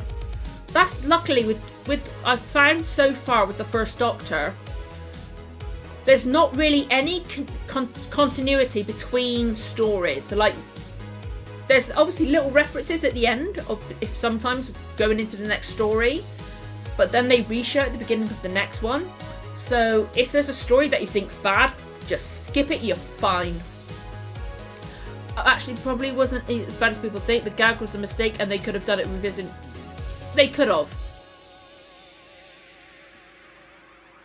The absorber loft, apparently it was designed by a child. I think it was I think the absorber loft design was a competition. It was literally designed by a kid, I think, that one. I think. From what I can remember, anyway. Yeah, I need to decide when we want to do these streams again. Like, maybe, I don't know, about once a month for Doctor Who? Or, like, just a general Doctor Who one, so we could talk about classic, we could talk about modern. Something like that would be fun, because, like, if it was an anime... If it was an anime, Love and Monster would be a filler episode. More than likely. More than likely. But yeah, I definitely need to decide when we're going to do another one of these. But one thing I need to do is tomorrow morning, I need to remind myself I need to schedule Friday nights a Flag Means Death stream. because I'm doing that every week because it's just so much fun. It's hilarious. Hartnell's my favourite Doctor. I love Hartnell. But, as like, Barbara, and he's not, I wouldn't say he was stiff, he's just very grumpy, it's just like the character itself is like very that. But then Barbara and Ian, like, not wear him down, but they teach him how to be more, like, they affect him in a good way. I love his character growth. I love Hartnell.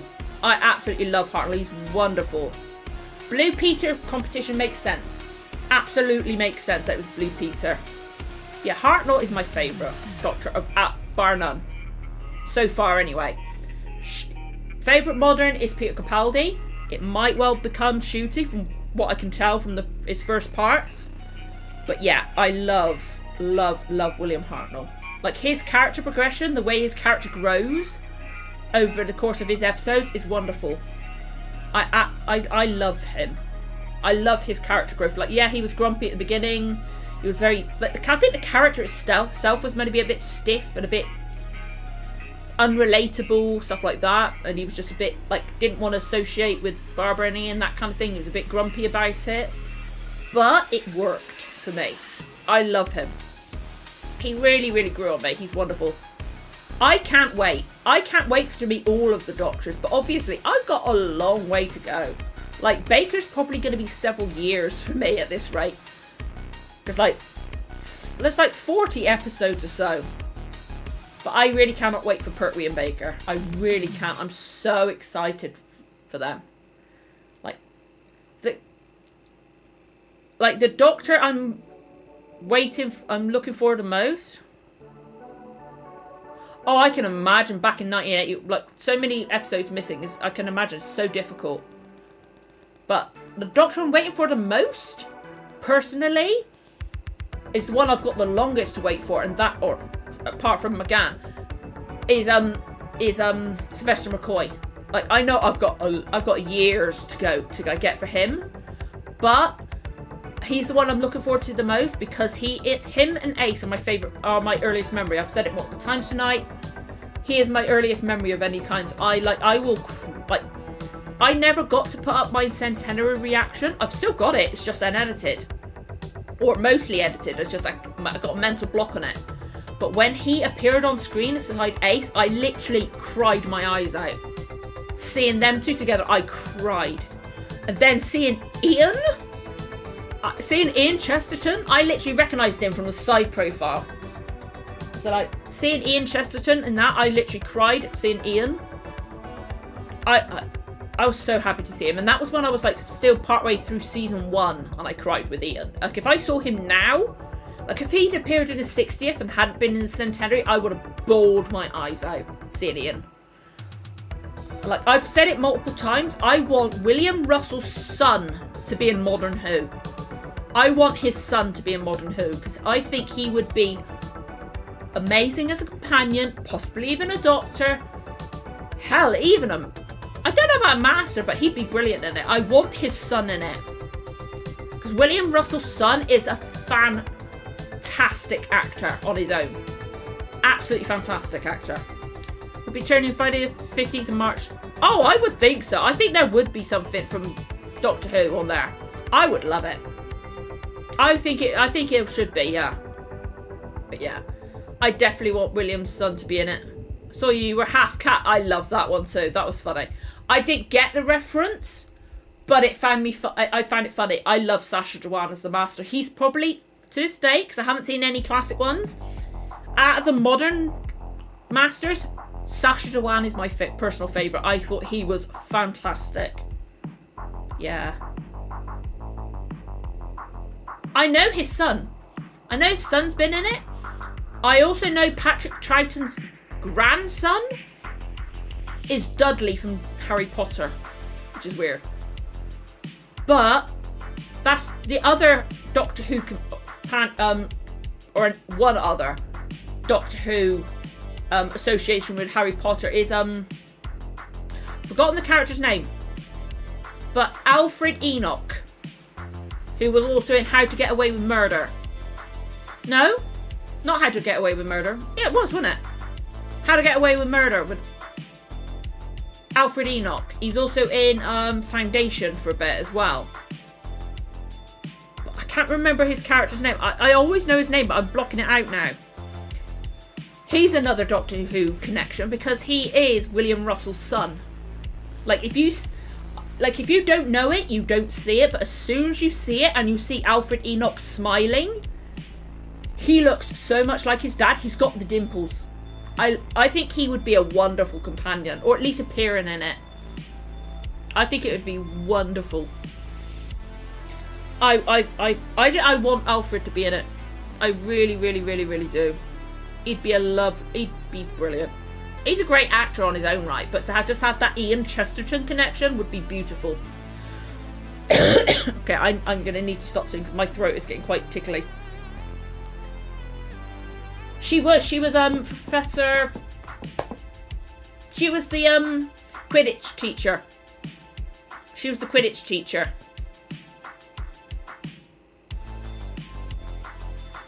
There's been loads of people that were in Doctor Who that were in Harry Potter. I can imagine, like, I don't know the character of Adric, but I know some people get sad. Because, like, obviously that mention between 14 and 15 and in that, and then also Peter Davison and I always forget her name because I haven't seen her character yet. But in the Centenary as well, that reference, I know Adric's quite sad, so I know as soon as whenever I get to his episodes in like several years, I'll then go, and if I hear somebody go, "I'm Adric," I'll be like, "Oh no, I am not prepared. I do not want to know. I do not want to know. I just know it's going to be sad. That's all I know."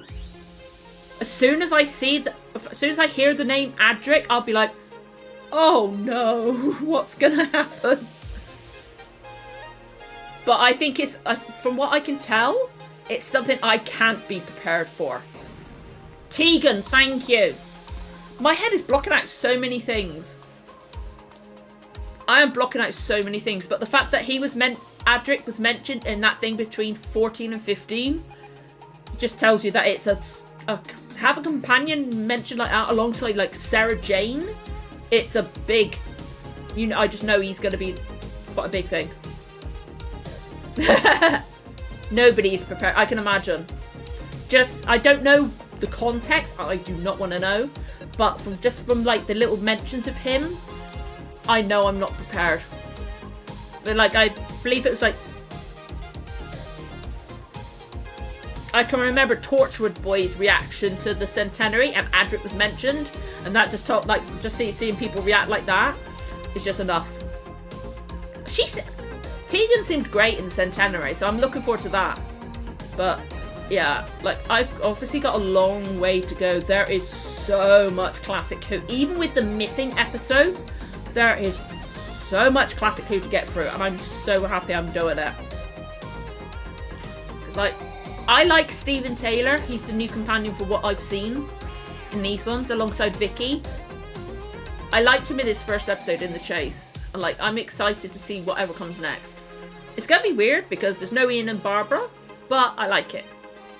I like it. Yeah, I'm gonna need to move soon because it's Mavic Chen from Dalek's Master Plan was mentioned by name. Mavic Chen, that was mentioned, but again, I won't remember that name by the time I get to that episode. I won't. Sometimes my bad memory is a blessing, because like, I'm rewatching Red Dwarf on the channel. I grew up with Red Dwarf. It literally was always there. It was always on in the household from like whenever it first came on. Like, I was born in 86. Like, Red Dwarf was always there. But my bad memory, like watching things, I'm like, I have like, oh my god, it's gonna be this episode. I'm so excited to see this. But also, I also get at the same time like the feel of experience it new, and it's so good because then I can just like re-experience things for the first time. So I try to work out that, like, think of it that way, like I'm experiencing. I've got to Adric, but I know, and I won't finish it in case it wasn't you and it was a spoiler. I know. I said, like, I don't know what happens. Red Dwarf is iconic. I love it. I've seen up to, I think it's what they call season 9. The specials that aren't on BBC iPlayer. After that, I've not seen it all. I've not got to Adric yet, but I know that he's sad. I don't know what happens, but I don't know what happens, but I just know it's sad. That's all I know from Adric. I just know it's sad because of the way he's been mentioned and the way I've seen other people react to the mention of his name and stuff like that. But back then she was annoying. That's what aging does to you. I get Tegan more now. That's fair enough. That's fair enough. But yeah, I would love to talk more, and I definitely want to do this again before May, like maybe once a month or something like that. But I'm getting a lot, like, it's the pain that was just there in my shoulders, and I'm kind of going along my collarbone and down my spine, so I need, and also my hips are starting to hurt because hypermobility is fantastic. None of my ligaments in my body work properly. Like, that's the only way I can move my little finger. I can freak people out. It's fantastic, but it's fucking painful. So like I need to move now because my shoulder's hurting, and it is also 1:45 in the morning. I don't know when my daughter's going to wake up. I also don't know when my other half's going to go to bed.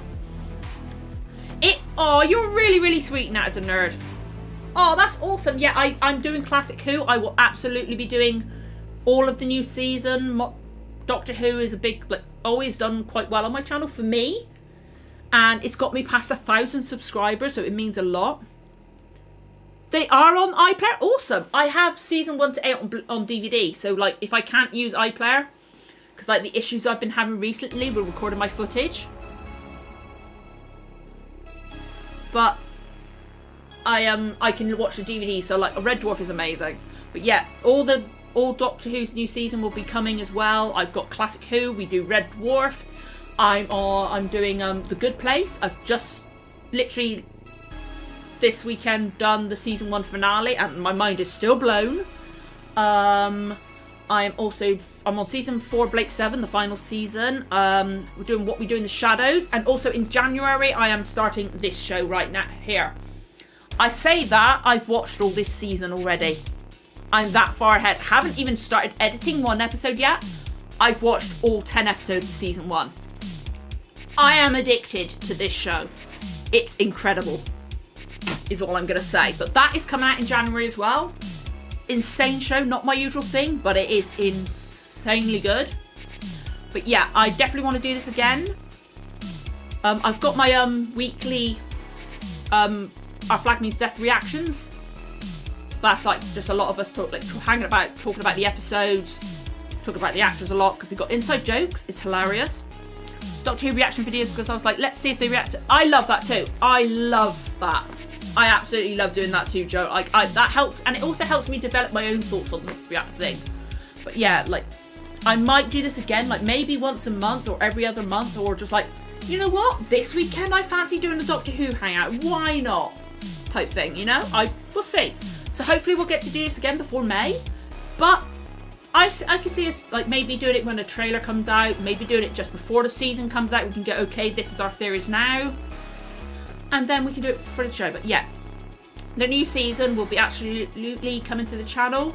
My throat's getting tickly, so I'm stumbling over my words more. But I need to get up, I need to move back, I need to actually go put some washing on, or take it out and sort it out. Oh my god. Then I need to go to bed.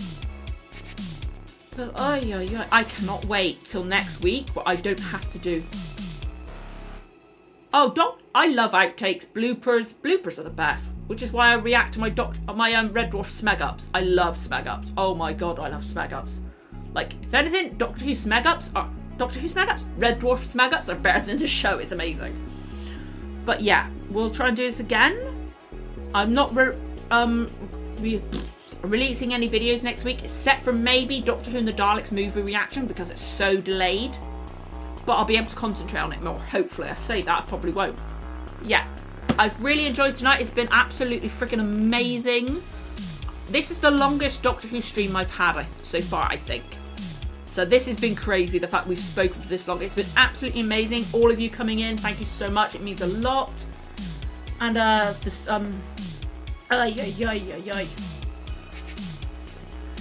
thinking of. So my head is screwed. Hang on.